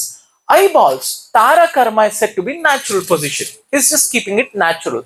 ಅದನ್ನ ಒಂಚೂರು ನಾವು ಅಕಸ್ಮಾತ್ ಏನಾದ್ರು ಅದನ್ನ ಆ picture ನಾವು ಒಂಚೂರು zoom ಮಾಡಿ ನೋಡಿದ್ರೆ then you can exactly identify each and every aspect what I'm talking. And according to additional eye glances ಅದನ್ನ ಸಮ ಅಂತ ಕರಿತೀವಿ. Next one please. Position of the nose. ಇವಾಗ ನಾವು ಒಂದೊಂದನ್ನೇ ಅನಲೈಸ್ ಮಾಡ್ತಾ ಇದೀವಿ. ನೀವು ಹೋದ ತಕ್ಷಣ ಕೃಷ್ಣ ಅಂತ ನೋಡಿದ್ರೆ ಇವಾಗ ಇದೇ ಬೇಲೂರು, ಕೃಷ್ಣ ಕೊಳ ನುಡಿಸ್ತಾ ಇದ್ದಾನೆ ನೋಡಿ ಇವರೆಲ್ಲ ಕೃಷ್ಣ ಕೊಳ ನುಡಿಸ ಮುಂದಕ್ಕೆ ಹೊರಟ್ರಿ ತಾನೇ ಆಗೋದು. That is common for every common man. You just walk off. But now I am telling you, please just stop. This Krishna's nose position ಹೆಂಗಿದೆ? It is in swabhavika. ಅವನ eyelids, it is called as prasrita. The eyebrows ಇದೆಯಲ್ಲ, ಒಂದು ಮೇಲೆತ್ಕೊಂಡಿದೆ ಕಾಣಿಸುತ್ತಾ, that is called as chatura. The position of the cheek is purna. ಯಾಕಂದ್ರೆ ಒಂದು ಕೊಳಲು ಊದಬೇಕಾದ್ರೆ you will be having a little bit of ಫ್ಲಫಿಂಗ್ off that is called as purna, indicating the presence of air inside the cheeks while playing the flute. Next slide please. Next position of lower lip is ವಿವರ್ತನ ಕರ್ಮ ಅಂತ ಕರಿತೀವಿ. Position of the chin is in chibuka. This one, a little bit inside. He's taking it inside. Position of the mouth is nirbhugna. ಯಾಕಂದ್ರೆ ಕೊಳಲು ಊದಬೇಕಾದ್ರೆ ತುಟಿ ಒಂಚೂರು ಅಲ್ಲಿ ಇಲ್ಲಿ ಒಂಚೂರು, there would have been an imbalance. Then the neck is said to be in sama. Next side. The parshva. Parshva is these two sides. ಇವಾಗ ಮುಖದಿಂದ ಕೆಳಗೆ ಬರ್ತೀವಿ. ದ ಪಾರ್ಶ್ವ ಇಸ್ ಕಾಲ್ಡ್ ಸಮುನ್ನತ. ಯಾಕಂದ್ರೆ ಸ್ವಲ್ಪ, can you find a slight rise here? The belly is slender, ಪೂರ್ಣ, ಉಬ್ಗೊಂಡು ಇಲ್ಲ, ಅಥವಾ ತುಂಬಾ ಹಸುವಿಂದ ಬಳಲು ಒಳಕ್ಕೂ ಹೋಗಿಲ್ಲ. It is normal. And there is a delicate rise of the waist while attaining the posture. ಇದನ್ನ ಉದ್ವಾಹಿತ ಕಟಿ ಅಂತ ಕರಿತೀವಿ. ಇಲ್ಲಿ ನೋಡಿ, ಇಲ್ಲಿ ಸೈಡ್ ಒಳಗಡೆ ಹಿಂಗ್ ಬಂದಿದೆ, ಇತ್ಲ ಕಡೆನೂ ಅಷ್ಟೇ. It would have been a position like this. This curve and this curve is coming out here. The deity, both the legs are planted firmly on stambana because there is no movement here. ಇದನ್ನ ಸ್ತಂಭನ ಊರು ಕರ್ಮ ಅಂತ ಕರಿತೀವಿ ಶಾಸ್ತ್ರದ ಪ್ರಕಾರ. Next slide please. So the position of the shank ಅಂದ್ರೆ ಜಂಗ, ಇದು ತೊಡೆ, of the right to the left and left to the right is called as avartita janga. So hing cross leg bandaga, when the left goes to the right, it is called as avartita janga. The position of the right feet is in sama. This is in sama, and the left is not according to the Natya Shastra. Adanna bere local text noru idanna Natya Shastralli ಒಂದು ಸೂಚಿಪಾದ ಅಂತ ಕರಿತೀವಿ. But ಸೂಚಿಪಾದದ ಲಕ್ಷಣಗಳು ನಾಟ್ಯ ಶಾಸ್ತ್ರದಲ್ಲಿ ಬೇರೆ ಇದೆ. So we do not recognize this according to the Natya Shastra. ಇವಾಗ ಏನ್ ಸರ್ ನೀವು ನಾಟ್ಯ ಶಾಸ್ತ್ರ ಪ್ರಕಾರ ಇಲ್ಲ ಅಂದ್ಬಿಟ್ರಿ ಇವಾಗ? Yes. When these things were happening, there were also in this medieval period local texts coming. So what are all the elements that are not being positioned to be understood through a local pan-Indian text? It clearly shows there is a regional text influence coming into the sculptor's cognizance anta ಹೇಳ್ತೀವಿ. Next one, next slide please. ಆಹಾರ್ಯ. So ಇನ್ನು ಬೇಲೂರಿನಲ್ಲಿ ನಿಂತಿದೀವಿ, ಹಳೆಬೀಡಲ್ಲಿ ನಿಂತಿದೀವಿ, ಒಂದು ಕೃಷ್ಣನ್ ಮುಂದೆ ಇನ್ನೂ ನಿಂತಿದೀವಿ, ಮುಂದಕ್ಕೆ ಹೋಗಿಲ್ಲ ಇನ್ನು. ಆಹಾರ್ಯ ಅಂದ್ರೆ ಅವನು ಏನೇನು ಬಟ್ಟೆಗಳು ಧರಿಸಿಯಾನೆ, ಯಾವ ತರ ಇದೆ. The aharya is set to be alankara. ಅದನ್ನ ಅಲಂಕಾರ ಅಂತ ಕರಿತೀವಿ. ದ ಅಲಂಕಾರ ಅಂದ್ರೆ ಅವನು ವೇಷಭೂಷಣಗಳನ್ನು ಹಾಕೊಳ್ತಾನಲ್ಲ, ಎಷ್ಟು ಪ್ರಕಾರವಾಗಿದೆ ಈ ಶಿಲ್ಪದಲ್ಲಿ ನಾವು ರೆಕಗ್ನೈಸ್ ಮಾಡಿರೋದು. ಆವೇದ್ಯ, ಬಾಂಧನೀಯ, ಪ್ರಾಕ್ಷೇಪ್ಯ ಅಂಡ್ ಆರೋಪ್ಯ. ಈ ತರ 4 ವಿಧವಾದ ಆರ್ನಮೆಂಟೇಶನ್ ನಿಮ್ಗೆ ಈ ಸ್ಕಲ್ಪ್ಚರ್ ಸಿಗತ್ತೆ. I am just talking of one sculpture. Think of the whole sculpture of the whole Hoysala dynasty. Next one, the crown is wearing. ಇದನ್ನ ನಾಟ್ಯಶಾಸ್ತ್ರದ ಪ್ರಕಾರ ಪಾರ್ಶ್ವಗತ ಅಂತ ಕರೀತಾರೆ. ಪಾರ್ಶ್ವಗತ ಕ್ಲಾಸಿಫಿಕೇಶನ್ ಆಫ್ ಕ್ರೌನ್ ಅಂತ ಕರೀತಾರೆ. ಓಕೆ, ನಾಟ್ಯಶಾಸ್ತ್ರದ ಒಂಚೂರು ಸುಮ್ಮನೆ ನಿಮ್ಗೊಂದು I just give you an example.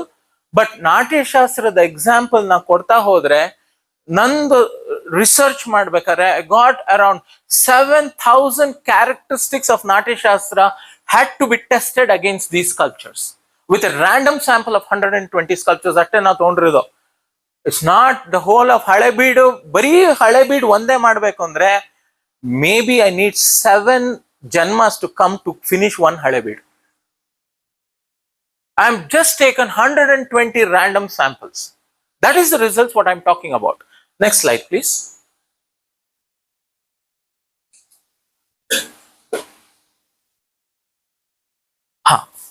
ಇವಾಗ there is another dimension. ಇವಾಗ ಭಾಗವತ ಬಗ್ಗೆ ಹೇಳಿದೆ, science theories of ecology, biodiversity, psychology ಬಗ್ಗೆ ಹೇಳಿದೆ, ನಾಟ್ಯಶಾಸ್ತ್ರದ ಬಗ್ಗೆ ಹೇಳಿದೆ. ಇವಾಗ ನಾದ ಯೋಗ, ಅದೇ ಕೃಷ್ಣನ್ ಬಗ್ಗೆ ಬಯೋಡೈವರ್ಸಿಟಿ ಬಗ್ಗೆ ಮಾತಾಡಿದೆ, ಅದೇ ಕೃಷ್ಣನ್ ಹಿಡ್ಕೊಂಡು ನಾಟ್ಯಶಾಸ್ತ್ರದ ಮೂಲಕ ಮಾತಾಡಿದೆ. ಇದೇ ಕೃಷ್ಣನ್ ಹಿಡ್ಕೊಂಡು ನಾದ ಯೋಗದ ಮೂಲಕ ನಾವು understand ಮಾಡ್ಕೊಳ್ಳ. The Krishna sculpture is a perfect example to understand the nuances of Nada Yoga. ಯಾಕೆ? ಅವನು ಒಂದು ಇನ್ಸ್ಟ್ರೂಮೆಂಟ್ ಅನ್ನು ನುಡಿಸ್ತಾ ಇದ್ದಾನೆ. ನಾದ ಯೋಗ is a composite word of comprising nada and yoga. So ಏನಾಯ್ತಿದು? The bracket sculptures of Belur and Halebid, the core theme is based on philosophy of Gnana Yoga and Kriya Yoga. So Nada Yogadalli there are two divisions, which is called as Gnana Yoga and Kriya Yoga. So when you look into Belur and Halebid, how are the sculptures being treated? The concepts of Nada Yoga has Kriya Yoga and Gnana Yoga. There are so many different types, but which is that predominating in Belur and Halebid is the preposition of Gnana Yoga and Kriya Yoga. So then you try to understand what it is. Next slide, please. So the chanting of the Vedic hymns is called as Udgatri. Let me not get into the Vedic hymns. Next slide, please. Okay. So there are 42 bracket figures at Belur and Halebid. It is more, ಇವಾಗ ಮನುಷ್ಯನಲ್ಲಿ ಸತ್ವಗುಣ, ರಜೋಗುಣ, ತಮೋಗುಣ, ತ್ರಿಗುಣಗಳು ಅಂತ ಹೇಳ್ತೀವಿ. ಈ sculptural portrayal has more of rajoguna and satvaguna in it. They project two phases of activity. The rajoguna, where even though one is physically and mentally active, so rajoguna anta yavag heltive andre when the sculpture depicts physical and mental activity but is not enjoying as a state of harmony of peace within. Buddha is the one who enjoys the state of peace within, but here you have an activity. There is the work of the brain that is happening. Whenever a person is dancing or playing an instrument, there's a lot of mental work happening. So according to the gunas, this comes under this guna. So second phase is sattva guna, where one gets into a process of learning and self introspection. So nada yoga nalli yenagatte andre, okay, let me go to the next slide. That would be easy for me to talk to you. Here one gets to know about the fundamental knowledge of right of sattvika, peaceful living in the process of elevating oneself from mundane to the knowledge of supreme bliss. Andre normal ಆಗಿ ನಾವು road ಮೇಲೆ ನಡ್ಕೊಂಡು ಹೋಗ್ತಾ ಇರೋದಕ್ಕೂನು ಒಂದು ಸ್ಥಳದಲ್ಲಿ ಒಂದು instrument ಹಿಡ್ಕೊಂಡು ನಾವು ಮಾಡಿದಾಗ hour state of psychology is at a different level, right? So it is a ಸಾಧನ ಅಂತ ನಾವು ಕರಿತೀವಿ. So and it is a pathway to choose towards what we call it as enlightenment. Now, sound, be it from an instrument or voice in any natural form, it becomes the principles of communication and expression. So in human society, there is an intricate relationship with sound, as man's daily life is studded with different rhythmic phenomena like music, singing, rituals and festivals. ನೀವೂ ಅಷ್ಟೇ ಶಾಸ್ತ್ರಬದ್ಧವಾಗಿ dance ಮಾಡಬೇಕು ಅಂತ ಅಲ್ಲ. ನೀವು ಯಾವುದೇ ಒಂದು ನಿಮ್ಮ ಗುಂಗಿನಲ್ಲಿ ಒಂದು ಮ್ಯೂಸಿಕ್ ಕೇಳಿದ್ರೆ, ಒಂದು ಸಿಂಗಿಂಗ್ ಒಂದು ಹಾಡು ಹೇಳಿದ್ರೆ, ಅಥವಾ ಒಂದು ಫೆಸ್ಟಿವಿಟಿನಲ್ಲಿದ್ರೆ, you are not knowingly in a subconscious state getting involved into these process. ಅಂದ್ರೆ ಏನ್ ಅರ್ಥ ಅಂದ್ರೆ, without knowing yourself in a very subconscious state ನಲ್ಲಿ you are already getting into this. ನಾವಿಲ್ಲಿ ಏನ್ ಮಾಡ್ತಾ ಇದೀವಿ, ಹೊರಗಿಂದ ನಿಂತ್ಕೊಂಡು we are trying to analyze if you are involved in this, then what's happening within you, what is the chemistry that is happening within you, how it is being changed. But these sculptures do not tell us I'm going through this change. It is the expressional reflections that you need to decode as a researcher in order to understand how did these people get into festivity, into the mode of into the science of dance and music during 10th century AD. So this is the depth of understanding these sculptures. Next slide, please. Let's go to the next slide. ಈಗ ನೋಡಿ, the body and mind have to be tuned for a steady focus. ಇವಾಗ ನೀವು ಈ ಇವರು ರುದ್ರವೀಣೆ ನುಡಿಸ್ತಾ ಇರ್ಬೇಕಾದ್ರೆ just analyze, be silently analyze his fingers, his posture, and especially his expression. His expression clearly shows that he has already transported himself to a different world, right? So ಏನಿದು, the Saraswati sculptures are a perfect example to understand the concepts of Nada Yoga. Nada Yoga is a composite word, what I already said. Next slide, please. In other words, union of body and mind. According to Maharshi Patanjali, he says, Yoga Chitta Vrittihi Nirodha. Yoga is a place which locks the movement of mind and thought. So, in the bracket figures of Saraswati at Hoysaleshwara temple, the core theme is based on philosophy of Gnana Yoga and Kriya Yoga. Austerity, study of scriptures. Yakandra avಳು ಏನು ಇಟ್ಕೊಂಡ್ಯಾಳೆ? Saraswati is keeping the Talagari, right? It's about the Vedic, this thing.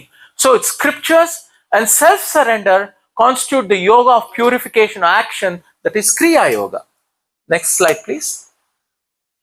So, by constantly engaging oneself in the practice of yoga and self-controlled yogi, he distangles from all material contemplation. So, ಇವಾಗ ಏನಾಗತ್ತೆ ಅಂದ್ರೆ, at that, see, sculptures allu there are different classifications of sculptures: agamic sculptures, non-agamic sculptures. So what are these non-agamic sculptures is trying to tell the audience, ultimately who ದೇವಸ್ಥಾನಕ್ಕೆ ಹೋಗೋರು ಪ್ರೇಕ್ಷಕರು. It has a very decoded message to the prekshaka, telling that this is what life is all about. If you want your life to be in peace and tranquility, this is the path in which, if you follow, that this is what is all about, right? So next one. Ivaga, now we are still, that Krishna is still standing there. Now Krishna inda inu munde hogilla, but avnalli enaagtide anta nodta idvi. Nada means the cosmic sound, deep humming sounds like the drone. It is the force of nature and an instrument. Drone andre ivagina idella, drone andre it is dumbi ಒಂದು ಇದು. It is the force of nature and instrument of God. ಯಾವುದು ನಾದ ಅನ್ನೋದು, because if you just look into it, ಒಂದ್ ಕಡೆ ಸುಮ್ಮನೆ ಇದ್ರೆ ಗಾಳಿ ಕಾಣಿಸಲ್ಲ, ಆದ್ರೆ ಗಾಳಿ ಶಬ್ದ ಕೇಳುತ್ತೆ. Isn't it so? And you can feel it, but you can't see it. Sound or shabda is a form of energy and source of knowledge. It is elevated as a divine sound and it is called as, idanna ಏನಂತ ಕರಿತೀವಿ, ಶಬ್ದ ಬ್ರಹ್ಮನ್ ಅಂತ ಕರಿತೀವಿ. Next slide. So the science of sound involves not only becoming aware of audible frequencies but also frequencies that are inaudible to the ears. ಇವಾಗ ನಾದ ಅಂತ ಹೇಳ್ದೆ, ನಾದ ಯೋಗ ಅಂತ ಹೇಳ್ದೆ, sound ಅಂತ ಹೇಳ್ದೆ. Now I'm going still more further, talking about the frequency of sound. Audible frequency and non-audible frequencies ಅಂತ ಕರಿತೀವಿ. ಅದನ್ನ we call it as ಆಹತನಾದ, ಅನಾಹತನಾದ. Many a times when ನೀವು ಸುಮ್ಮನೆ ಒಂದು ಮೆಡಿಟೇಷನ್ ಕೂತ್ಕೊಂಡಾಗ ಒಳಗಡೆ ಝೀ ಅಂತ ಇರುತ್ತೆ. That is not a thing which is normally heard. Only when you raise yourself to an upper level, ಇದು ಎಲ್ರಿಗೂ you can experience it. ನಾನು ಯಾರೋ ಹಿಮಾಲಯದಲ್ಲಿ ಮೂಗಿಟ್ಕೊಂಡು ಕೂತವ್ರು ಮಾತ್ರ ಅಲ್ಲ. It's for common man. The experience is for common man. So ಇವಾಗ ಎಷ್ಟೊಂದು ನಾವು dolphins ಕೇಳೋದು ನಮಗ್ ಕೇಳಲ್ಲ, ನಾಯಿಗಳಿಗೆ ಕೇಳೋ ಸೌಂಡ್ ನಮಗ್ ಕೇಳಲ್ಲ. ಫಾರೆಸ್ಟ್ ನಲ್ಲಿ ಯಾವುದೋ ಒಂದ್ ಕಡೆ ಭೂಕಂಪ ಆಗತ್ತೆ ಅಂದ್ರೆ ಇಲ್ಲಿಂದ ಆನೆಗಳು they would have shifted themselves to hundreds of kilometers. But ನಾವು ಅಲ್ಲೇ ನಿಂತ್ಕೊಂಡು ಭೂಕಂಪ ಆಗೋಯ್ತು ಅಂತ ಆಮೇಲೆ ಬೊಬ್ಬೆ ಹೊಡಿತೀವಿ. ಯಾಕೆ ಅಂದ್ರೆ ನಮ್ಗೆ ಫ್ರೀಕ್ವೆನ್ಸಿ ಕೇಳಿಲ್ಲ. ಬಟ್ ತಕ್ಷಣ if you look into the ecology, you will find dead silence, things are migrating,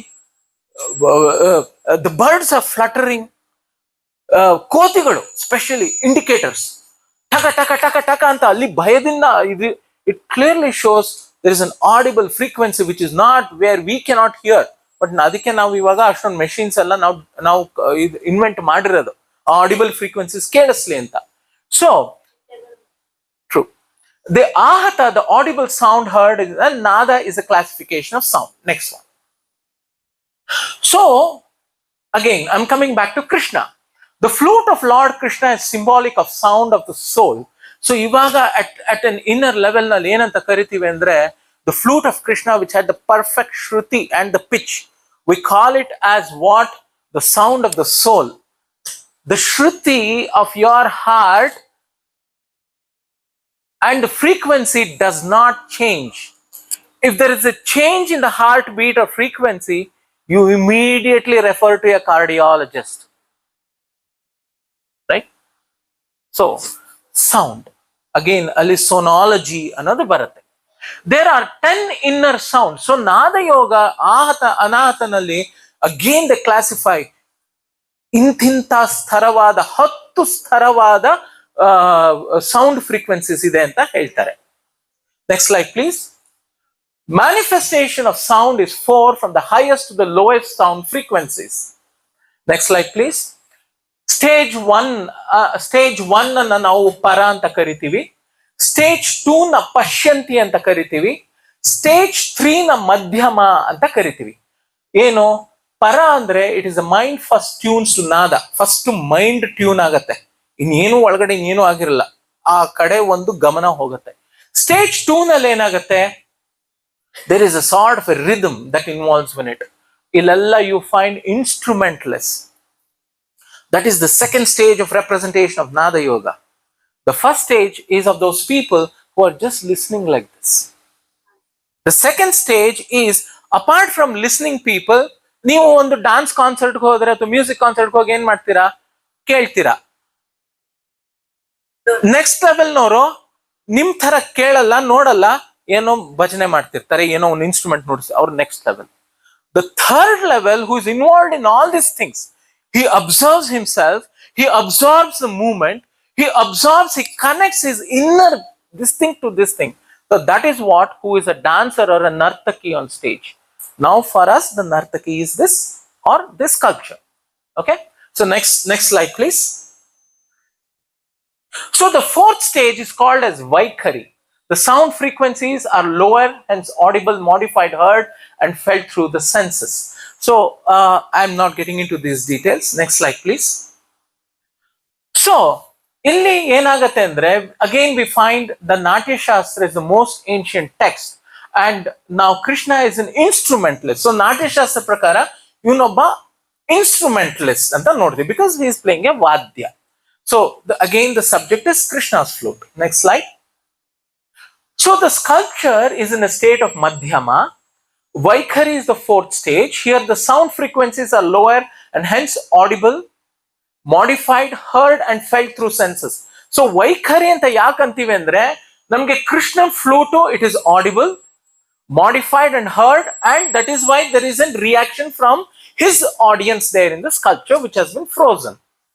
So it is a phase of Sangeeta where they are involved in the melody of Vadya like flute and rhythm, and because you have also have Tala Vadyas also being involved in it.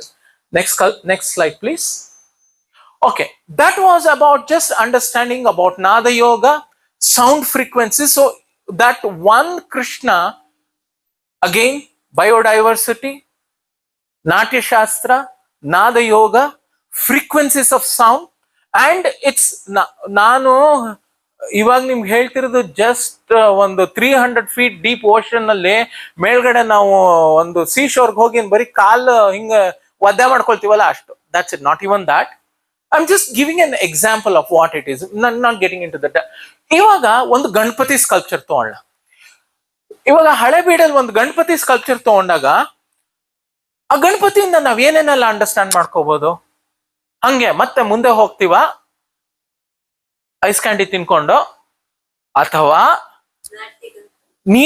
ನಾವು ನಿಂತು ಏನನ್ನ ನೋಡ್ತೀವಿ ಅಂತ ನೋಡೋಣ. Will go to the next one. Next slide please.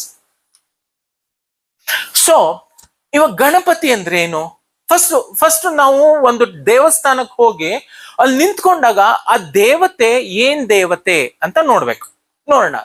ಗಣಪತಿಗೆ ಹೇಗ್ ನಾವು ಅರ್ಥೈಸ್ಕೋಬೇಕು? Ganapati is an elephant god, one of the most important deities in Hindu pantheon. ಅದನ್ನ ನಾವು ಥೇರಿಯೋ ಆಂಥ್ರೋಪೋಮಾರ್ಫಿಕ್ ಫಾರ್ಮ್ ಅಂತ ಕರಿತೀವಿ, because he has the head of an elephant. Anthropomorphic is because he has the body of a human being, right? And then depicted in the status of a deity by representation of a crown adorned with jewels and multiple hands. Multiple hands bantakshana, it is a deity. Okay, Ganapati has many names like Ganesha, Vatapi, Vigneshwara, Vinayaka. So the presentation is divided into symbolic analysis, adna iconometric analysis anta karitivi. We'll go to the next slide, please. So it includes the investigation into iconometry, iconography. This throws a new insight of significance of the deity and his representation.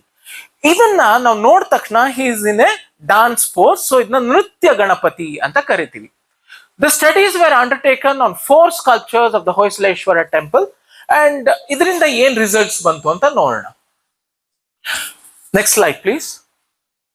Symbols play a great role in the art. The Rigveda addresses Ganapati as a celestial priest. So Rigveda tagondre he is considered to be as a celestial priest. The spacious big belly, yakandre on lambodara anta karitivi. Vatapi meaning growing though fat, referred in Rigveda. Rigveda nalli he is growing fat. That is why he is called as Vatapi.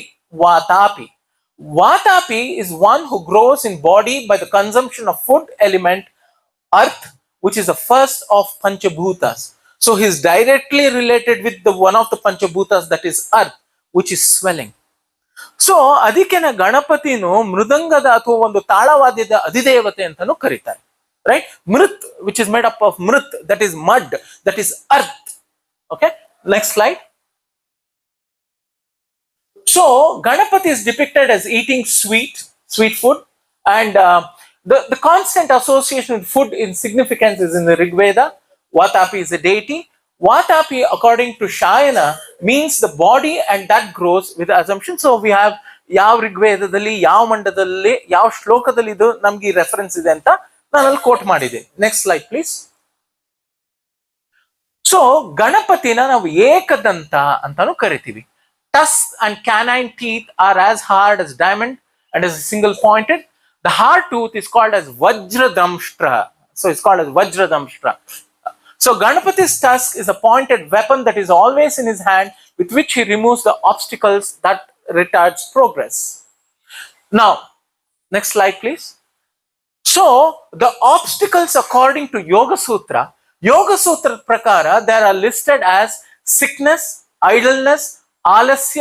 So these are all according to Yoga Sutra. Obstacles ಏನೇನ್ ಬರುತ್ತೆ ಒಬ್ಬ ಮನುಷ್ಯಂಗೆ, ಅದರಲ್ಲಿ ನಿದ್ರಾ, ಆಲಸ್ಯ, ಯಾವಾಗ್ಲೂ ಮಲ್ಕೊಂಡೇ ಇರೋದು, mind and body doubt, failure, ಬಾಗಿಲು ಹಾಕದ್ನ ಬಿಟ್ನಾ ಡೌಟ್, ನಾನು ಇದನ್ನ ಮಾಡದ್ನ ಬಿಟ್ನಾ. So also modern psychological theories there are different this thing. So ಯೋಗ ಸೂತ್ರದಲ್ಲಿ these are considered to be obstacles. ಅಂದ್ರೆ the mind, the training of the mind idiyalla, it's not proper anta. These obstacles play havoc in the initial phase of arousal of kundalini. So ಏನ್ ಹೇಳ್ತಾರೆ ಅಂದ್ರೆ, ಒಂದು ಧ್ಯಾನ ಶಕ್ತಿನಲ್ಲಿ ಇದ್ದಾಗ, ಇವಾಗ ಗೌತಮ್ ಬುದ್ಧನೇ ತಗೊಳ್ಳಿ, only when the ಕುಂಡಲಿನಿ ಜಾಗೃತ ಅವಸ್ಥೆಗೆ ಬಂದಾಗ ಮಾತ್ರ then you can get into deeper meditation, the states of deeper meditation. So ಈ ಆಬ್ಸ್ಟಿಕಲ್ಸ್ ನೆಲ್ಲ ನಾವು ದಾಟಿದ್ರೆ ಮಾತ್ರ we can look into it. So Ganapati is considered to who resides in the Mooladhara, that is, this is the Mooladhara chakra, this is the Shat chakras, right? It is for this reason he is called as Mooladhara Nivasi, the one who stays in Mooladhara. So Ganapati ever is ready to the strongest weapon to destroy the obstacle. So ಈ ಏನು obstacles ಇದೆಯೋ ಅದನ್ನು ಹೋಗಲಾಡಿಸುವವನು ಈ Ganapati, and who is a muladhara nivasi. So ಇವಾಗ concept of beauty ಅಂತ ಬರುತ್ತೆ. It is called a saundarya shastra, right? ನಾವು ಕಾನ್ಸೆಪ್ಟ್ಸ್ ಆಫ್ ಏಸ್ಥೆಟಿಕ್ಸ್ ಅಂತ ನಾವು ನೋಡಿದಾಗ the whole world refers to Fibonacci's theories of golden ratios. Now what it is anta ondsati nodana, because this is a very interesting forms. Is it possible anta ansutte. The tusk and the trunk is a unique feature of an elephant and basically designed as a golden spiral. Ididiyalla, this is called as a, idu shankadallu ಕಾಣಿಸುತ್ತೆ, ಇದು nature ನಲ್ಲಿ ಒಂದು ಹೂವಿನಲ್ಲೂ ಕಾಣುತ್ತೆ, ಗಣಪತಿಯ ಒಂದು trunk ನಲ್ಲೂ ಕಾಣುತ್ತೆ. The golden spiral occurs in nature as seen in the seashell, elephant, tusk, claws of tiger. Tiger claws allu namga golden ratios kanutte.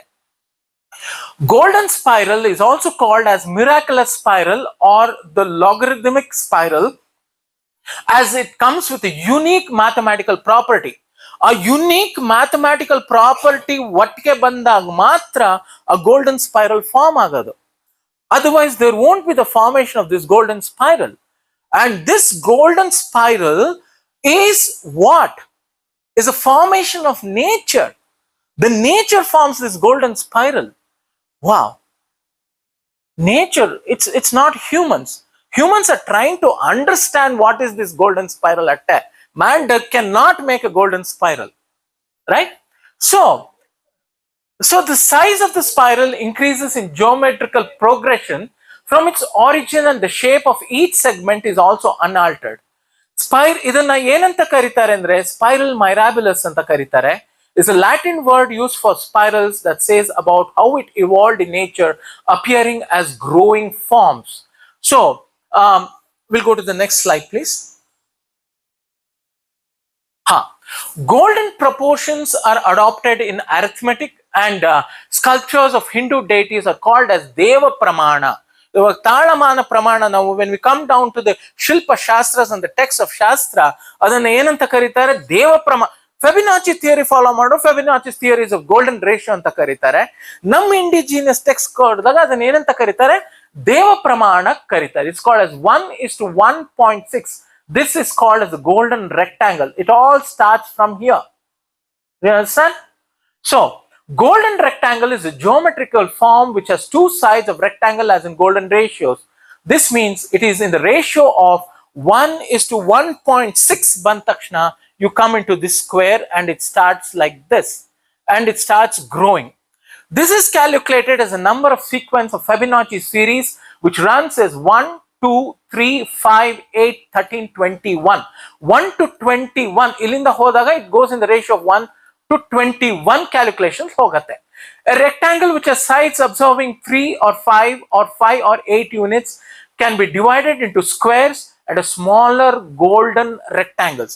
So in between smaller golden rectangles is spiral alli barta hoge ultimately it makes one spiral or one golden ratio. To the next slide, please. So the spiral is created by connecting the corners of the square. So idil poorthi squares ide of the rectangles with the progress is Fibonacci's number. The process of cutting can go on to an infinitum. This can also be used where the size of revolutions grows with the golden ratio. So idanna enanta karitare andre the power of phi, the constant ratio of 1:1.618 with the two segments increases with the progression of this section. So ಅದಕ್ಕೆ ನಿಮ್ಗೆ ಯಾವುದೇ ಒಂದು sculpture, ಎಲ್ಲಾ ಸ್ಕಲ್ಪ್ಚರ್ಲು ಇದಿರಲ್ಲ, ಎಲ್ಲಾ ಸ್ಕಲ್ಪ್ಚರ್ಲು ಒಂದು ಸೊಂಡ್ಲಿರುತ್ತೆ. ಆದ್ರೆ ಯಾವುದೋ ಒಂದು ಗಣಪತಿ ನೋಡಿದ ತಕ್ಷಣ ಕೈ ಮುಗಿಬೇಕು ಅನ್ಸುತ್ತೆ. There were the golden ratios are perfect.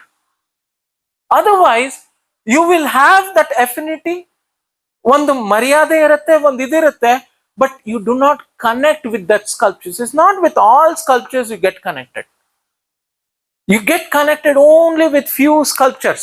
ಅದಕ್ಕೆ ನೀವು ಹೇಳ್ತೀರಾ ಮನೆಯಲ್ಲಿ ಪ್ರತಿ ವರ್ಷನೂ ನಾವು ಈ ದೇವರನ್ನ ಹೋಗಿ ನೋಡ್ಕೊಂಡ್ ಬರೋಣ. Why do you do that? Because you have a connection with it. What is that connection? ಅನ್ನೋದನ್ನ ನೀವು ಪ್ರಶ್ನಿಸ್ಕೋಬೇಕು. ನನ್ ಯಾತಕ್ಕೆ ಪ್ರತಿ ವರ್ಷನೂ ನಮ್ಮಮ್ಮ ಇಲ್ಲಿ ಕರ್ಕೊಂಡು ಹೋಗ್ತಾರೆ, ಅಥವಾ ನಮ್ಮಮ್ಮಂಗೆ ಇದಕ್ಕೂ ನಮ್ಮಮ್ಮಂಗೂ ಏನ್ ಸಂಬಂಧ ಇದೆ? Which means to say that your mother is somewhere getting connected to it. And why is she getting connected?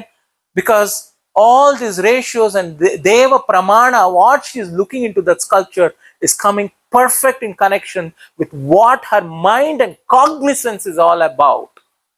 Ultimately, we are coming down to the understanding of cognizance. Right? There it comes. Then what was the cognizance of the sculptor? Amazing. Who is portraying all these things? Right? Next slide, please. So, Ganapati's trunk is always curved and never depicted straight. It is figure of Ganapati that designs a spiral-shaped trunk. So, the spiral begins at the base of the trunk, that is here, and then it goes in this way. And we get this golden spiral. Next slide, please. So, dance sculptures and Tatondaga, the important primary classification we get is Agama, non-agamic sculptures. Agamic sculptures andre yenilla, very simple. Garbhagrahadalli prana pratishtapane ಮಾಡಿ ಇದು ಮಾಡಿರ್ತಾರಲ್ಲ, they are called as agamic sculptures.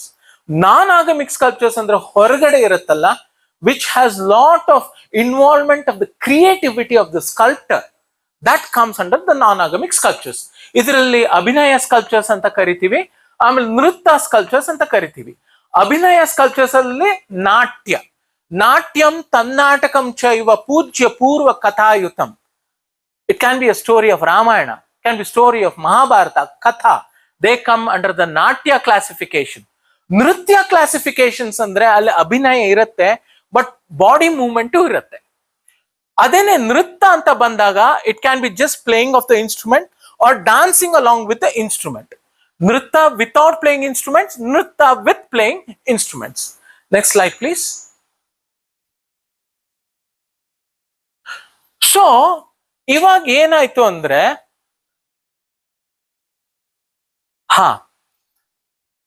now I'm directly coming to the results. ಅಂದ್ರೆ ನಾನು ಸುಮ್ಮನೆ ಒಂದು ಮೇಲ್ ಹೇಳ್ದೆ.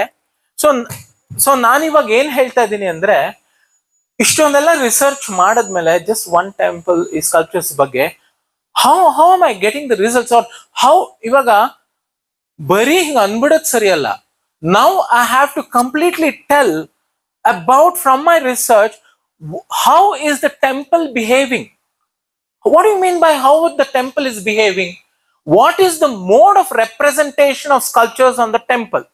Temple ಅಲ್ಲಿ ಒಂದಷ್ಟು ಕೃಷ್ಣ ಸ್ಕಲ್ಪ್ಚರ್ಸ್ ಬಂತು, ಒಂದಷ್ಟು ಶಿವನ್ ಸ್ಕಲ್ಪ್ಚರ್ಸ್ ಬಂತು, ಸರಸ್ವತಿ ಸ್ಕಲ್ಪ್ಚರ್ಸ್ ಬಂತು, ಇದ್ರಲ್ಲಿ ರಾಮಾಯಣ ಬಂತು, ಮಹಾಭಾರತ ಬಂತು, ಭಾಗವತ ಬಂತು. ಯಾಕೆ ಬಂತು? ಎಷ್ಟು ಪ್ರಮಾಣದಲ್ಲಿದೆ? ಅದು ಇಂಪಾರ್ಟೆಂಟ್. ನಾನು ಆರ್ಕಿಯಾಲಜಿಸ್ಟ್ ಆಗಿ ಹೇಳ್ಬೇಕು ನಾನು ಅದನ್ನ. ಇಲ್ಲಾಂದ್ರೆ what is the use of my research? ಅವಾಗ ಏನಾಗ್ಬಿಡುತ್ತೆ ಅಂದ್ರೆ it just becomes a shallow research of numbers. ಇಲ್ಲಿ 20 ಇದೆ, ಅಲ್ಲಿ 25 ಇದೆ, ಇದು 30 ಇದೆ. So what is its reflections on society ಅನ್ನೋದು I am coming to that deduction. So of the 120 sculptures ಇಲ್ಲಿ ಏನಾಯ್ತು ಅಂದ್ರೆ ಅಭಿನಯ ಸ್ಕಲ್ಪ್ಚರ್ಸ್ ಬಂತು, ಆಮೇಲೆ ನೃತ್ಯ ಸ್ಕಲ್ಪ್ಚರ್ಸ್ ಬಂತು. ಈ ಎರಡು ಟೆಂಪಲ್ಸ್ ಅಲ್ಲಿ 56% ಅಭಿನಯ ಸ್ಕಲ್ಪ್ಚರ್ಸ್ ಇದೆ, 43% ನೃತ್ಯ ಸ್ಕಲ್ಪ್ಚರ್ಸ್ ಆಗಿ ಕ್ಲಾಸಿಫೈ ಆಗಿದೆ. The results indicate the representation of ಅಭಿನಯ ಪ್ರಿಡಾಮಿನೇಟ್ಸ್ ಓವರ್ ನೃತ್ಯ, ಅಂದ್ರೆ component of emotion in this temple ಇವಾಗ ನೀವು ಅದೇ ಸೋಮನಾಥ್ಪುರಕ್ಕೆ ಹೋಗಿ ಅಥವಾ ಇನ್ಯಾವುದೋ ಒಂದು ದೇವಸ್ಥಾನಕ್ಕೆ ಹೋಗಿ, ಅಲ್ಲಿ ಅಭಿನಯ ಸ್ಕಲ್ಪ್ಚರ್ಸ್ ಅಥವಾ ಭಾಗವತ ಇದಕ್ಕೆ remaining or pertaining to emotions ಇರೋದೇ ಇಲ್ಲ. That will be only nritya based.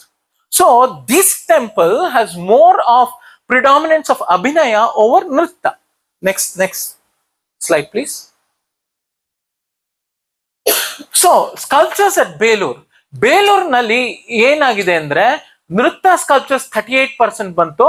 ನಾಟ್ಯ ಸ್ಕಲ್ಪ್ಚರ್ಸ್ ಅಂದ್ರೆ which has more of dance sculptures related to the Puranic stories are coming up here. And then you have nritya sculptures which are 50%. Next slide, please. So nritya sculptures al tondaga now we get pure dance sculptures. El bandide andre 42% are using pure dance techniques which are recognized according to the Natya Shastra. So, next slide, please. Sculptures ಇವಾಗ ಬೇಲೂರ್ನಲ್ಲಿ ಹಂಗಿದ್ರೆ ಹಳೇಬೀಡ್ನಲ್ಲಿ ಏನಾಗ್ತಿದೆ ಅಂದ್ರೆ, ಹಳೇಬೀಡಲ್ಲಿ ನೃತ್ಯ ನಾಟ್ಯ components ನೋಡಿ 30%, 47%, 22.86% divide ಆಗಿದೆ. Okay, so now we find among these 37 rasa based sculptures, 16, about 23% depict nritya based and 21 depict natya based. Next slide, please. So sculptures in Halebid ತಗೊಂಡಾಗ ಇವಾಗ ಅಭಿನಯ ಬೇಸ್ಡ್ ಅಂದೆ, ಅಭಿನಯನಲ್ಲೂ ಕ್ಲಾಸಿಫಿಕೇಶನ್ಸ್ ಆಫ್ ಅಷ್ಟನಾಯಕ ಬೇಸ್ಡ್ ಅಂದ್ರೆ 37% ಬಂತು, ರಸ ರಿಲೇಟೆಡ್ 63% ಬಂತು, ರೈಟ್. ಸೊ ಶೃಂಗಾರ ಅಷ್ಟನಾಯಕರು 37% ಅವ್ರು ಉಪಯೋಗಿಸ್ಯಾರೆ, ಇಲ್ಲಿ ಎಷ್ಟು ಬಂತು, ಅಬೌಟ್ 63%. Next slide please. ಅದೇ ತರ ನೃತ್ಯ sculptures in Halebidu. Next slide. ಇವಾಗ ರಸ ಭಾವ ತಗೊಂಡಾಗ ಅಷ್ಟ ರಸಗಳು ಇರೋದು, ಅದರಲ್ಲಿ ಅಷ್ಟು ರಸಗಳನ್ನು ಈ ಬೇಲೂರು ಹಳೇಬೀಡಲ್ಲಿ ಉಪಯೋಗಿಸಿಲ್ಲ. ವೆನ್ ವಿ ಸಿ ಶೃಂಗಾರ ಸ್ಕಲ್ಪ್ಚರ್ಸ್ ಹ್ಯಾವ್ ಮೋರ್ ದ್ಯಾನ್ ಅದರ ನೆಕ್ಸ್ಟ್ ರೌದ್ರ ಅಂಡ್ ವೀರರಸ. ಕರುಣ 0, ಭೀಭತ್ಸ್ಯ ರಸ 0, ಅದ್ಭುತ 2, ಹಾಸ್ಯ 1 ಬರುತ್ತೆ. ಇದೇ ತರ when after this investigation I went into the understanding of the Ramayana and Mahabharata sculptures. I just especially research students ಕೂತಿರೋದ್ರಿಂದ I would like to talk about this. Ramayana and Mahabharata sculptures ನೋಡಿದಾಗ again we got more of Raudra Rasa and Veera Rasa. ಎಲ್ಲಾದ್ರಲ್ಲೂ ಯಾಕೆ Ramayana and ಮಹಾಭಾರತದಲ್ಲಿ ರಸಗಳೇ ಇಲ್ವಾ? ಅದು ಎರಡೇ ರಸನಾ? ಇಲ್ಲ. But predominantly the king and the Sthapati has selected only 2 rasas. Now the question we identified, we were very happy that we have got a result of that there are only 2 rasas predominant. Takshana namig bandit question, why? Wow. Why? Do I have an answer for it? Why? So then we started looking into, investigating into the political history of the Hoysalas. By 1117, Hoysala Vishnuvardhana was on a rampage. He was expanding his kingdom. So wherever we see there are aspect of valor, aspect of war. So what all the significance? You have the war happening between Rama and Ravana. You have the Kurukshetra war, which is more predominant. But you don't have any other episodes which is more predominant there. So the analysis of political history or understanding of political history gave me an answer to understand why are these 2 rasas predominant here, right? So next slide please. So again, major limbs, minor limbs bandaga the gestures of the head enaito, a gestures of the head alli namge ಏನು proportions bantu. Next slide please. And then we find gestures of the eyeballs. ಇವಾಗ ನಾನು ಕೃಷ್ಣನ್ ಹೇಳಿದಾಗ head ಬಂದೆ, eyeballs ಕೃಷ್ಣನ ಅಷ್ಟು ನಾವು sculptures ಅಲ್ಲಿ ತಗೊಂಡಾಗ what are the very different types of classification of eye movements ಅನ್ನೋದು ಗೊತ್ತಾಯ್ತು. Next slide please.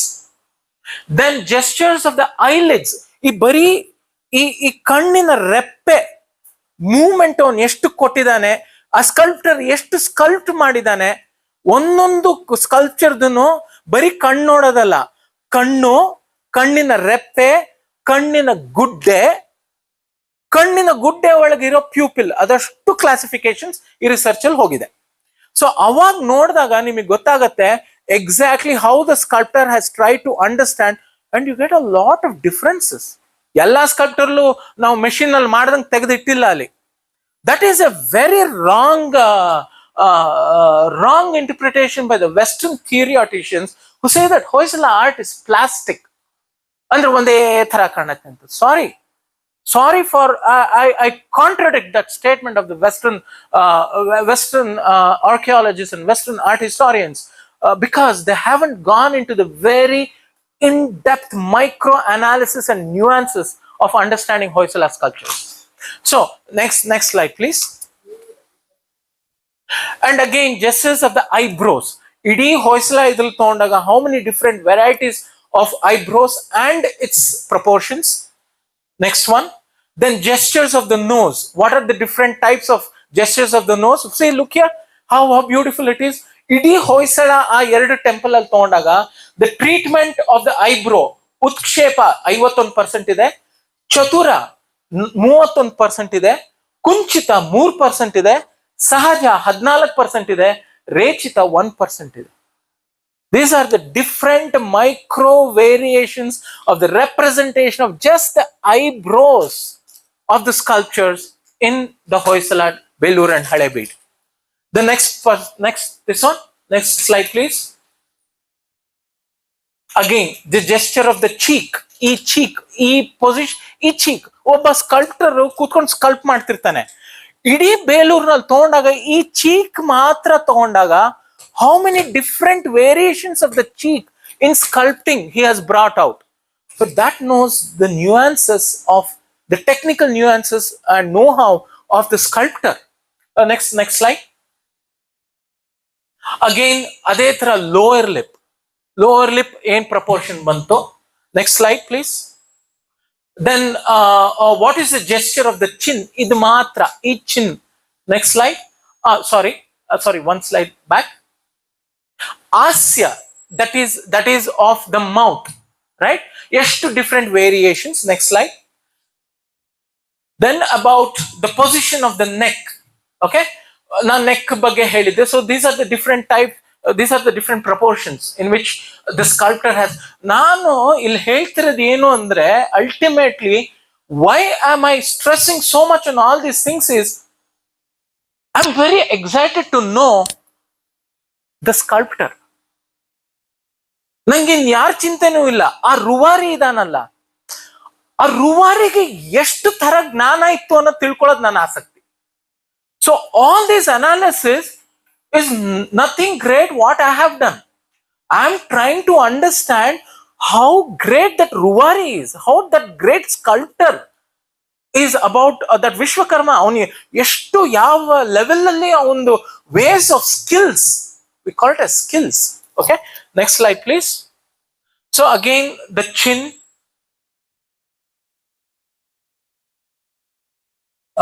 sorry, is this the next slide? Just a second. Okay.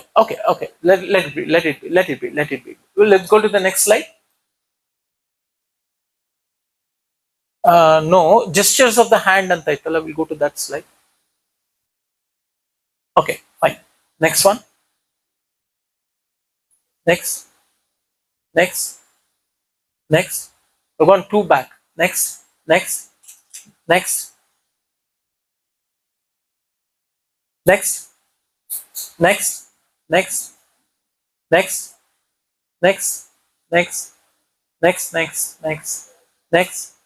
We are going back. No, I'm telling, go further. Okay, fine. Thank you so much. Okay, now gestures of the hands ಅಲ್ಲಿ ಎಷ್ಟು ತರಹ ಹಸ್ತ ಮುದ್ರೆಗಳನ್ನು ಉಪಯೋಗಿಸಿದ್ದಾರೆ. ಇವಾಗ ಪ್ರತಿ ಒಂದು ಡೇಟಿನು ಪ್ರತಿ ಒಂದು ಇದನ್ನು you have n number of hasta mudras being used. There are 28 single hand gestures and 23 double hand gestures being said. So idi Hoysala temple sculptures ತಗೊಂಡಾಗ what are the different variations of hand sculptures that has been used? Next slide please. So then this talks about the movement of the arm. ಇವಾಗ ಇಷ್ಟು ಮಾತ್ರ ಹೇಳ್ದೆ. ಇವಾಗ ಈ ಕೈ ಇಲ್ಲಿಂದ ಅಥವಾ ಇಲ್ಲಿಂದ it starts moving. Comes here, it comes at this position, it goes forward, it goes backward. He holds here ಒಂದು ಹಸ್ತಮುದ್ರ ಹಿಡ್ಕೊಂಡು ಒಂದು ಮಹಿಷಾಸುರ ಮರ್ದಿನಿ ಒಂದು ಆರೋ ಇಟ್ಕೊಂಡಿರ್ಬೋದು, ಇನ್ನೊಂದು ಕಪಿತ ಹಸ್ತ ಇಟ್ಕೊಂಡು ಒಂದು ಶಿಖರ ಹಸ್ತ ಇಟ್ಕೊಂಡು ಒಂದು ಬಿಲ್ ಇಟ್ಕೊಂಡಿರ್ಬೋದು. ಈ ಆರ್ಮ್ ಮೂವ್ಮೆಂಟ್ ಇದೆಯಲ್ಲ, ಅದು ಎಷ್ಟು ಲೆವೆಲ್ಸ್ ಅಲ್ಲಿ ಹೋಗಿದೆ ಅನ್ನೋದು ಒಂದು investigation. Next slide. Then this goes in the movement of the chest. ಈ ಚೆಸ್ಟ್ ಹಿಂಗಿರೋ ಸ್ಕಲ್ಪ್ಚರು ಇಷ್ಟಿದ್ಯಾ, ಹೀಗಿದ್ಯಾ? No, these are the observations which gives this. Next one. Then gestures of the sides, parshva. Next slide. This is the gesture of the belly, ಒಂದು ಹೊಟ್ಟೆ. ಅಷ್ಟು sculptures ಒಂದು ಹೊಟ್ಟೆ ಅಂತ ತಗೊಂಡ್ರೆ ಯಾವ ಪ್ರಮಾಣದಲ್ಲಿ ಹೊಟ್ಟೆ ಪಾಸ್ಚರ್ಸ್ ಅವನು ಡಿಪಿಕ್ಟ್ ಮಾಡಿದ್ದಾನೆ. Next slide. And gestures of the waist. Next slide. Gestures of the thigh. Next slide. Next shank. ಆ ಶಾಂಕ್ ಅಂದ್ರೆ ಈ ತೊಡೆನ ಎಷ್ಟು ವೇರಿಯೇಷನ್ಸ್ ಅಲ್ಲಿ ಅವನು ಸ್ಕಲ್ಪ್ ಮಾಡಿದಾನೆ. Next. Gestures of the feet. Next. Gestures of the sthanakas ಏನೇನ್ ಬರ್ತಿದೆ. ನೆಕ್ಸ್ಟ್. ಇದು ಆಮೇಲೆ ಏನಾಗತ್ತೆ ಅಂದ್ರೆ ನಾಟ್ಯಶಾಸ್ತ್ರದಲ್ಲಿ ಒಂದು ಮೂವ್ಮೆಂಟ್ ಅಂತ ತಗೊಂಡಾಗ ಸ್ತ್ರೀ ಸ್ಥಾನಕ ಅಂಡ್ ಪುರುಷ ಸ್ಥಾನಕ ಅಂತ ಬರುತ್ತೆ. So this is according to the variation. What are the different types of Stri Sthanakas and Purusha Sthanakas attained? Next. Next one. So the reclining Sthanakas andre Supta Sthanaka anta karitivi. Then how many different types of Supta Sthanakas are here? Next one. Nyayas related to bow and arrows. So idee Belur Halebid nalli ನೀವು ಕೇಳ್ತಾನೆ ಇರ್ತೀರಾ, ಕಥನಾತ್ಮಕ ಶಿಲ್ಪಗಳಿದೆ. ಆ ಕಥನಾತ್ಮಕ ಶಿಲ್ಪಗಳಲ್ಲಿ ಕರ್ಣ ಹಿಂಗಿಟ್ಕೊಂಡಿದ್ದಾನೆ. There are missiles of arrows ಅಂತ ಹೇಳ್ತಾರೆ ಆ ಯುದ್ಧ ಬಿಟ್ವೀನ್ ಅರ್ಜುನ ಅಂಡ್ ಕರ್ಣ ಆದಾಗ. So what are the different types of weapons being used? What are the different types of nyayas being used? What are the different hand positions of the weapons being held? And those classifications have also been seen here. Next slide, please. ಇವಾಗ nyayas related to Bose ಅಂದ್ರೆ ಕೆಲವುದು ಇದರಲ್ಲಿ ಮೋಕ್ಷಣ ಅಂತ ಕರಿತೀವಿ, ಅಂದ್ರೆ ಬಿಟ್ಟಿರೋದು. It's already flying, the missile is flowing, the arrow is flying. ಕೆಲವುದ್ರಲ್ಲಿ ಬರೀ ಇಟ್ಕೊಂಡಿದ್ದಾರೆ, ಕೆಲವುದ್ರಲ್ಲಿ ಅವಳು ದೇವಿ ಕೈ ಇನ್ನೂ ಹಾಕಿದಾಳೆ, ಇನ್ನೂ ಅದನ್ನ ತೆಗೆದಿಲ್ಲ, ಅದನ್ನ ಏಮ್ ಮಾಡಿಲ್ಲ, ಅದನ್ನ ರಿಲೀಸ್ ಮಾಡಿಲ್ಲ. ಸೊ ನೀವು ಒಂದು ಟೆಂಪಲ್ ತಗೊಂಡ್ರೆ you find all these different positions just related to weapons, right? Next one. Now costumes. Next slide, please. Costumes. Previous slide, please.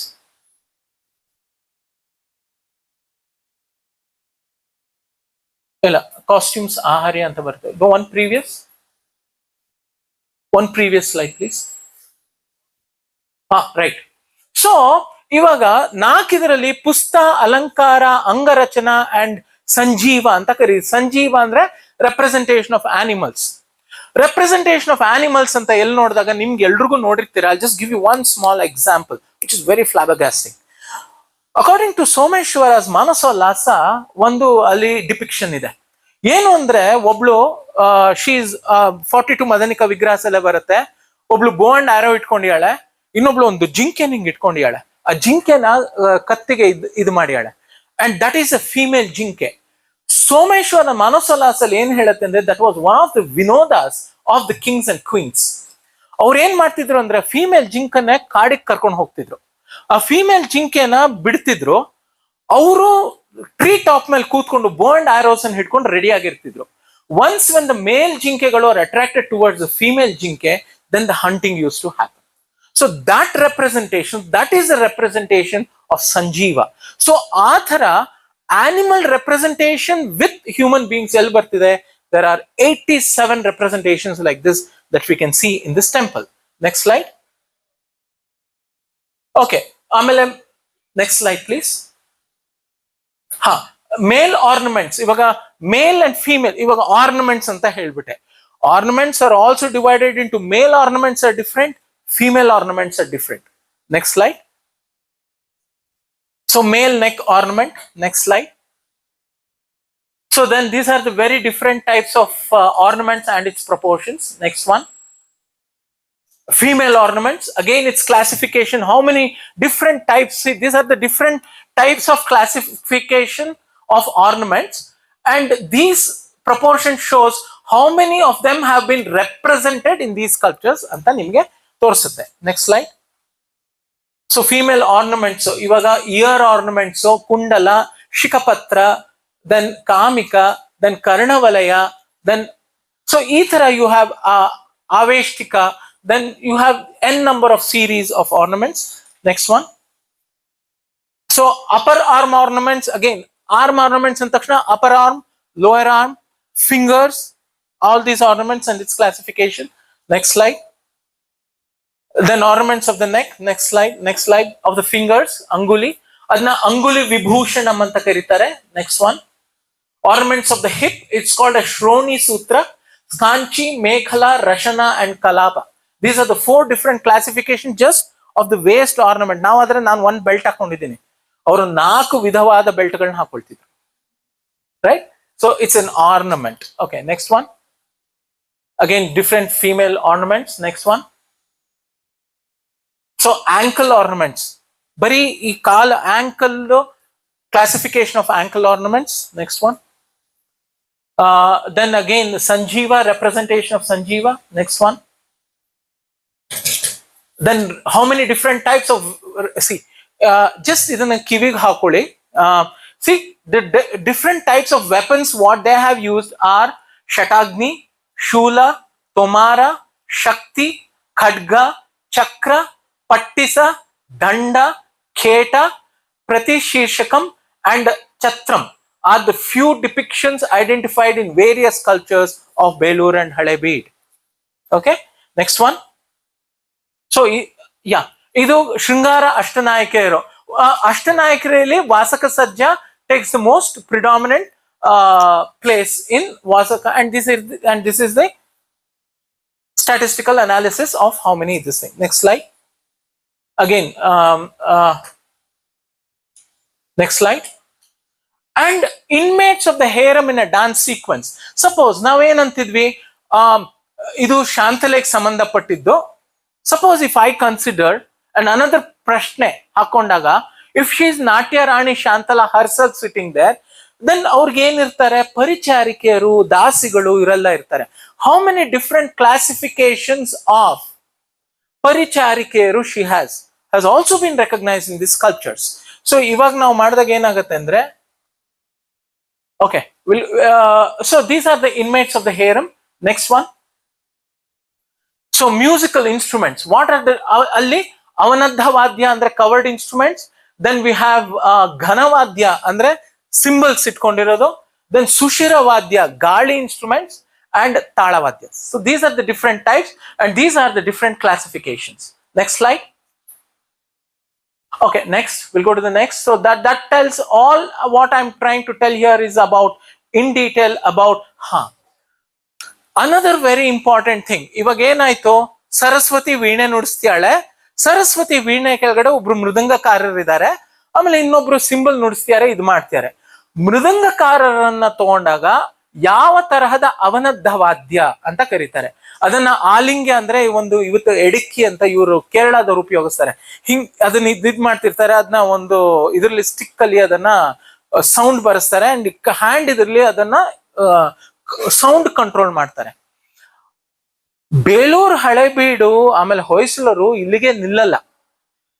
ಇವನು ಮೃದಂಗದವನು ಹಿಂಗ್ ಇಟ್ಕೊಂಡಿದ್ದಾನಲ್ಲ, ನೀವು ನೆಕ್ಸ್ಟ್ ಟೈಮ್ ಹೋದಾಗ ನೋಡಿ, ನೀವು ಮೃದಂಗ ಇಟ್ಕೊಂಡಿರೋನು finger ring techniques ಹೇಳಿಯಾನೆ.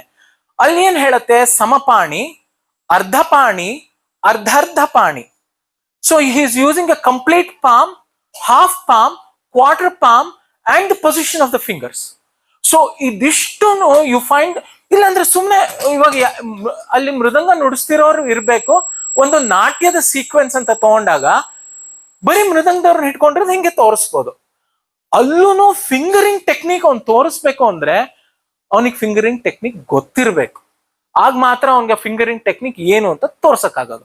So this shows that the sculptor was also adept with the understanding of Vadya Shastra. Next slide. Okay, now let's come down to the conclusion. I think ನೀವೆಲ್ಲ ಒಂದು ಉಸಿರು ಬಿಡ್ತೀರಾ ಇವಾಗ, ಸದ್ಯ ಒಂದು ಕನ್ಕ್ಲೂಷನ್ ಬಂದ ಅಂತ. ಯಾ ಫೈನ್. ಸೊ ನಾನು ಇವತ್ತು ಏನ್ ಹೇಳ್ತಾ ಇರೋದು ಅಂದ್ರೆ, of course sorry, my conclusion is anticlimax. It's also a little bit more than what regular conclusion of four lines. Sorry, I can't conclude in 4 lines after such a big investigation.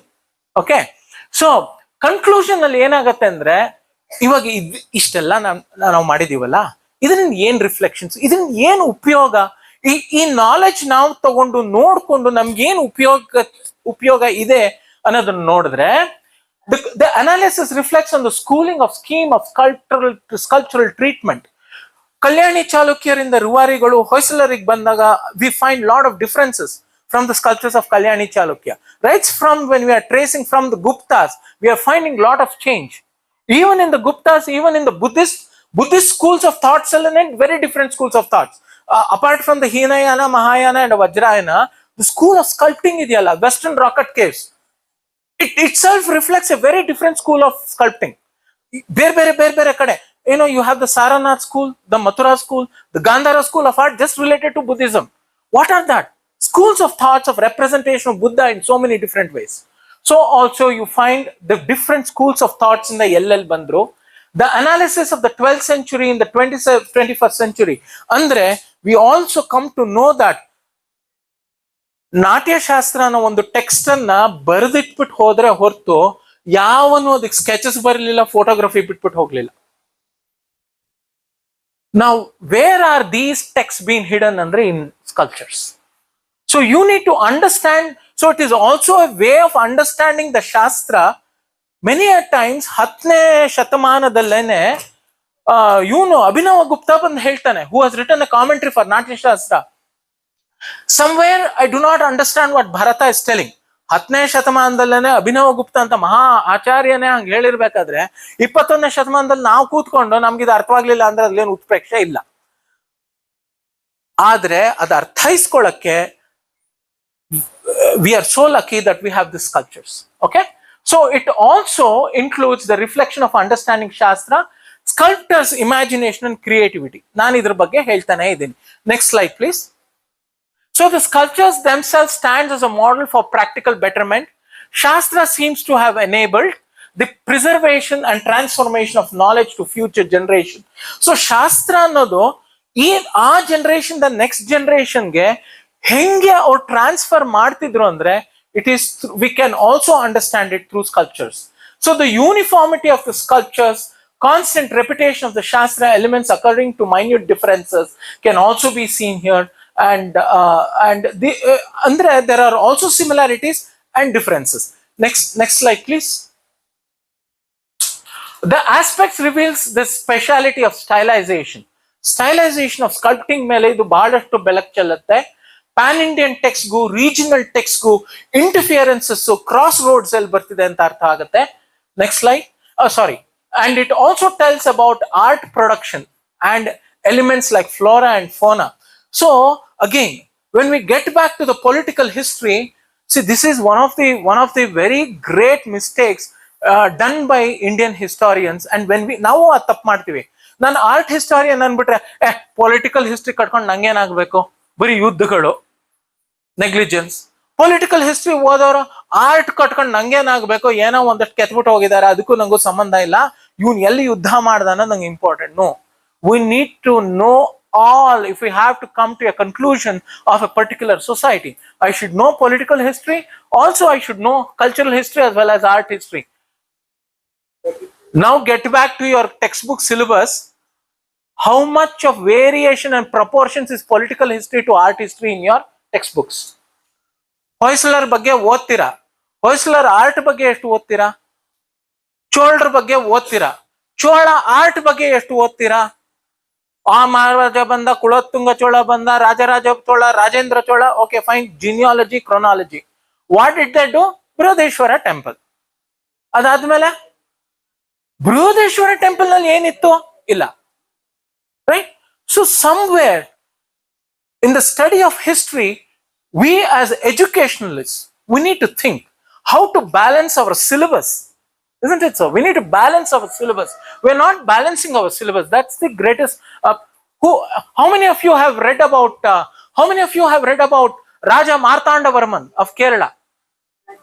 Do you know anything about Martandavarman? You haven't even heard of that name. History of South India anta syllabus ಮಾಡ್ಬಿಡ್ತೀವಿ. Isn't it so? History of South India if it does not consist of Martandavarman, it is not history of South India, and it's just regional history of a particular place. Right? Okay, let me proceed further. So Then it also talks about the treatment of headgears and aharya according to the Shastra. Next slide. Inscriptions enumerate the enactment of Puranic stories during festivities. So now on the multidisciplinary anta ತಗೊಂಡಾಗ ಒಂದು inscriptional sources is one of the most important sources for understanding history. So here we saw inscriptional enumerates Puranic story ಮಾಡ್ತಿದ್ರು ಅಂತಾನು ಅಲ್ಲಿ ನಮ್ಗೆ ಕಂಡು ಬರುತ್ತೆ. So therefore one can observe a lot of importance given to Angika Abhinaya.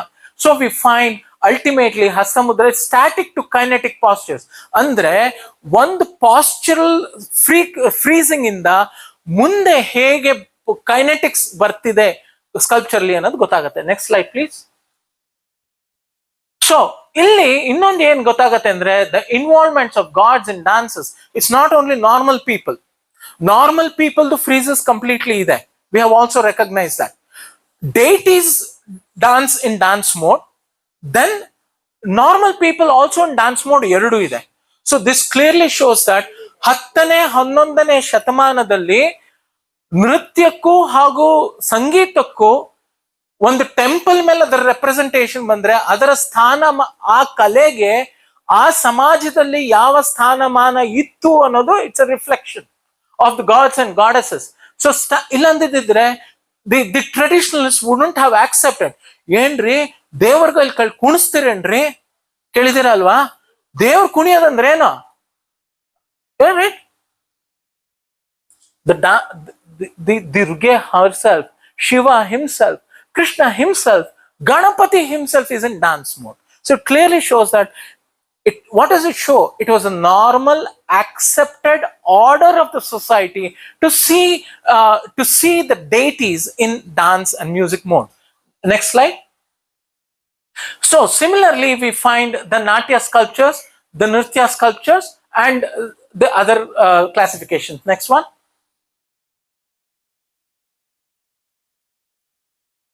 Okay, next slide. This is again related to this. Next slide. Next slide.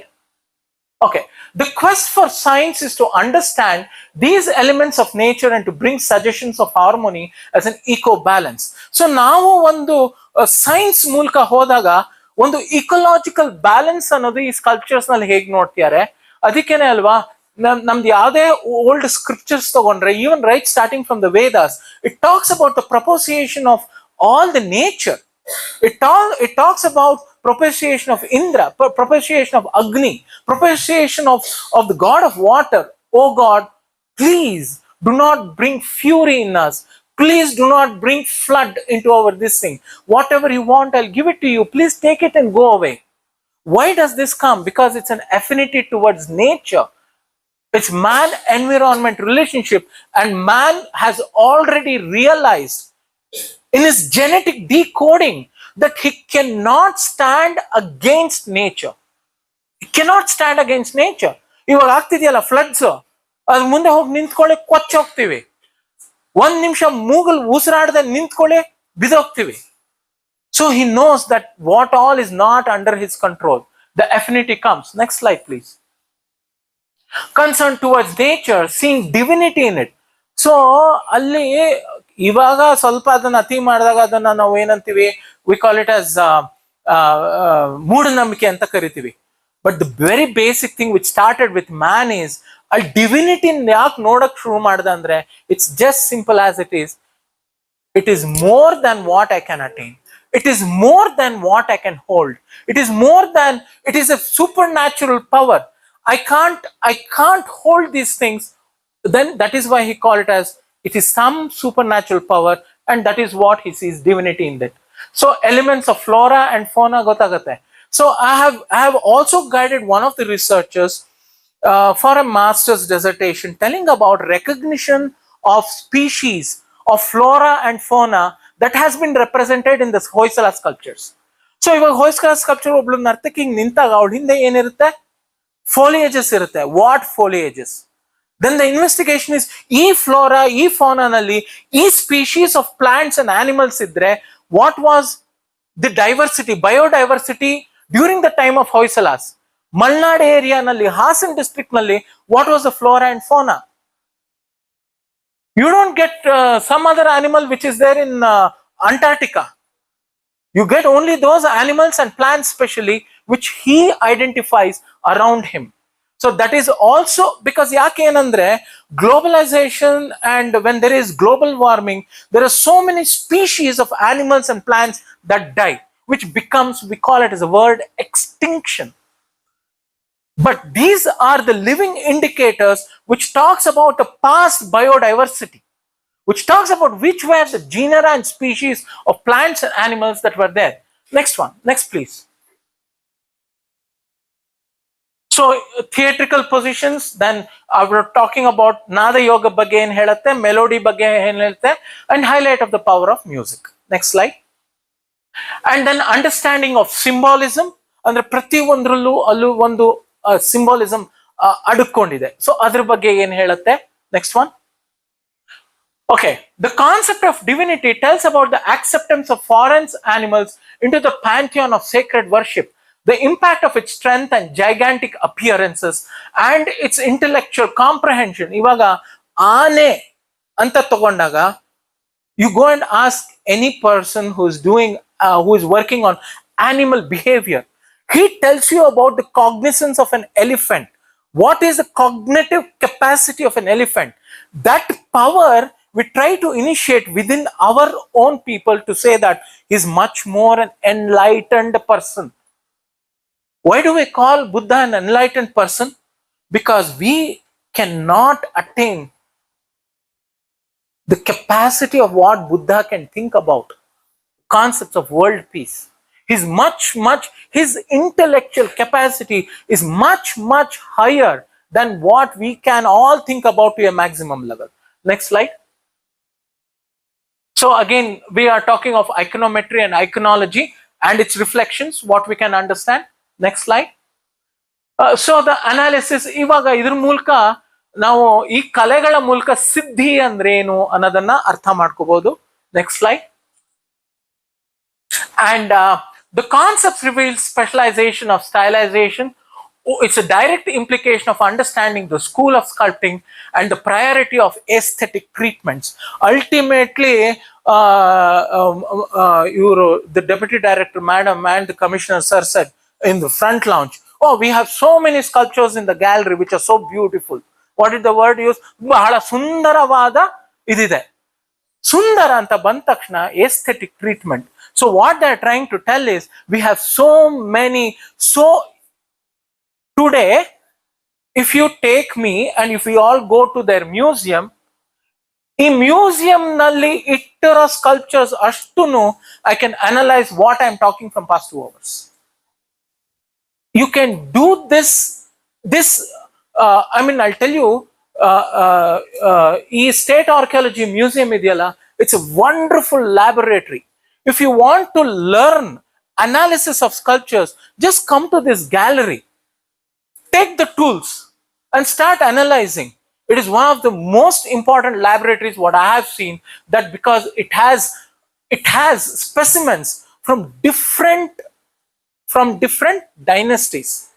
So allene nimge variations of, ivaga ನಾವು ಬೇಲೂರಿಗೆ ಹೋದ್ರೆ ಮಾತ್ರ ನಮ್ಗೆ ಹೊಯ್ಸಳಾದ್ ಸಿಗುತ್ತೆ, ಕಲ್ಯಾಣಿ ಚಾಲುಕ್ಯದ ಏನು ಅಂತ ಸಿಗಲ್ಲ, ಬಾದಾಮಿ ಚಾಲುಕ್ಯರು ಸಿಗಲ್ಲ. ಆದ್ರೆ ಇವ್ರ ಮ್ಯೂಸಿಯಂಗೆ ಬಂದ್ರೆ ಬಾದಾಮಿ ಚಾಲುಕ್ಯರಿಂದ ಹಿಡಿದು ನಿಮ್ಗೆ ಕೊನೆ ವಿಜಯನಗರ ತನಕನೂ ನಾಯಕರ ಪೀರಿಯಡ್ ತನಕನೂ ಸಿಕ್ಬಿಡುತ್ತೆ.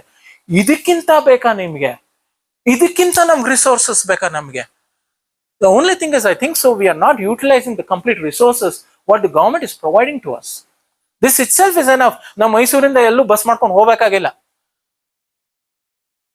ಅಂಡ್ ಮೈಸೂರು ಎಲ್ಲಾ ಕಡೆಯಿಂದನೂ 2 ಕಿಲೋಮೀಟರ್ 3 ಕಿಲೋಮೀಟರ್ ನಡ್ಕೊಂಡೇ ಬಂದ್ಬಿಡ್ಬೋದು. Right? So thus it is a multi-dimensional approach that leads towards, so ನಾವು ಒಂದು ಬೇಲೂರು ಹಳೆಬೀಡು ಬಗ್ಗೆ ಅರ್ಥ ಮಾಡ್ಕೋಬೇಕು ಅಂದ್ರೆ you require a multi-dimensional approach and not a unilateral approach. So now researchers are completely approaching towards a multi-dimensional approach. The unilateral approaches are totally gone. Now when we do an excavations, ಮುಂಚೆ ಎಲ್ಲ excavations ಏನಾಗಿತ್ತು ಅಂದ್ರೆ site centric ಆಗಿತ್ತು. ಒಂದ್ ಸೈಟ್ಗೆ ಹೋಗೋದು, ಅದನ್ನ ನೋಡೋದು, ಅದನ್ನ ಒಂದು ಟ್ರೆಂಚ್ ಹಾಕೋದು, ಆ ಟ್ರೆಂಚ್ ಅಲ್ಲಿ ಏನ್ ಕ್ರೊನಾಲಜಿ ಬರುತ್ತೆ ಅಂತ ನೋಡೋದು, ಆರ್ಟಿಫ್ಯಾಕ್ಟ್ಸ್ ತರೋದು, ಪಾಟ್ರಿ ಬರೆಯೋದು, ಹೊಟ್ಟೋಗೋದು. Now no one wants to make an elaborate excavation. Now the excavation techniques and methodology have completely changed. They look into a radius of 50 kilometers. They want to have a complete holistic understanding of the site. ಇವಾಗ ವಿಜಯನಗರ ನಾವು ತಲಕಾಡಲ್ಲಿ ಮಾಡಿದ್ರೆ not ತಲಕಾಡಲ್ಲಿ one site centric, one trench. The one trench cannot reflect and it won't help you to reconstruct the history of Talakadu. You have to have a holistic approach, multi-dimensional approach. Then only you can talk about the complete reconstruction of the history of Talakadu through local resources and archaeological resources. So now it is moving from site-centric to a complete understanding of the whole approach towards. Yakandre, ultimately we come back to one dialogue, we come back to one sentence that archaeology is nothing but reconstruction of the past society. We come back to the very fundamental of reconstruction of the past society. So one site, one trench, one dig will not help me to reconstruct the whole sequence. So your approach towards understanding the cultural sequence has to change now in order to understand the whole society. So from point centric to societal centric, it's going from point to a complete horizon. So next slide please. So these were the very different this thing. So ivattu naan deal madiddu bari one sculpture arda, ಒಂದು ಇಡೀ ಸ್ಕಲ್ಪ್ಚರು deal ಮಾಡಲಿಲ್ಲ. So ಇವಾಗ ನೀವು ನಾಳೆ ಬೇಲೂರು ಹಳೆಬೀಡಿಗೆ ಹೋದಾಗ ಅಷ್ಟು ಸ್ಕಲ್ಪ್ಚರ್ಸ್ಗಳು ನೋಡ್ತಿರಲ್ಲ. ಅದಕ್ಕೆ ನಾ ಹೇಳಿದ್ದು I need 7 lives to complete. Belur Halebid complete ಮಾಡಕ್ಕೆ ಹೊಯ್ಸಳ ಟೆಂಪಲ್ಸ್ ಎಷ್ಟಿದೆ, ಬಾದಾಮಿ ಚಾಲುಕ್ಯಸ್ ಎಷ್ಟಿದೆ, ಕಲ್ಯಾಣಿ ಚಾಲುಕ್ಯಸ್ ಎಷ್ಟಿದೆ, right? So with this very small thing, I'm sorry I had to skip so many things because I require at least 7 days to just talk about the slides because it requires time is very much required. Idu onthara penance iddange. It cannot be like fast food. ನಿಮ್ಮ ಹಳ್ಳಿನಲ್ಲಿ ಹೇಗೆ ನೀವು ಅಡುಗೆ ಮಾಡ್ತಿರೋ ಅದನ್ನ ತಂದು grind ಮಾಡಿ paste ಮಾಡಿ ಅದನ್ನ ಮತ್ತೆ ಇನ್ನೊಂದು ಕಡೆ no machines being use, no fast foods. So but I guess so there was a little bit of a small ruchi another, so one spoon just to understand what it is. So universities nimge eldrigu nan heladenu ante, especially students, ಇವರೆಲ್ಲ degree students, PU students, PU students. Okay, next when you finish your degree and come down to masters and to your PhD, this is the type of work, intense work that happens in the Department of Archaeology in the University of Mysore. So Mysore University Department of Archaeology takes care of these sorts of researchers such that we bring to light for a better understanding of this thing. So ನೀವು next bandaga, if you are academic oriented, your life will be like this. It is very, very exciting. So it's archaeology itself is a very exciting branch of study. So ನೀವು ಡಿಗ್ರಿನಲ್ಲಿ you will be making your fundamentals.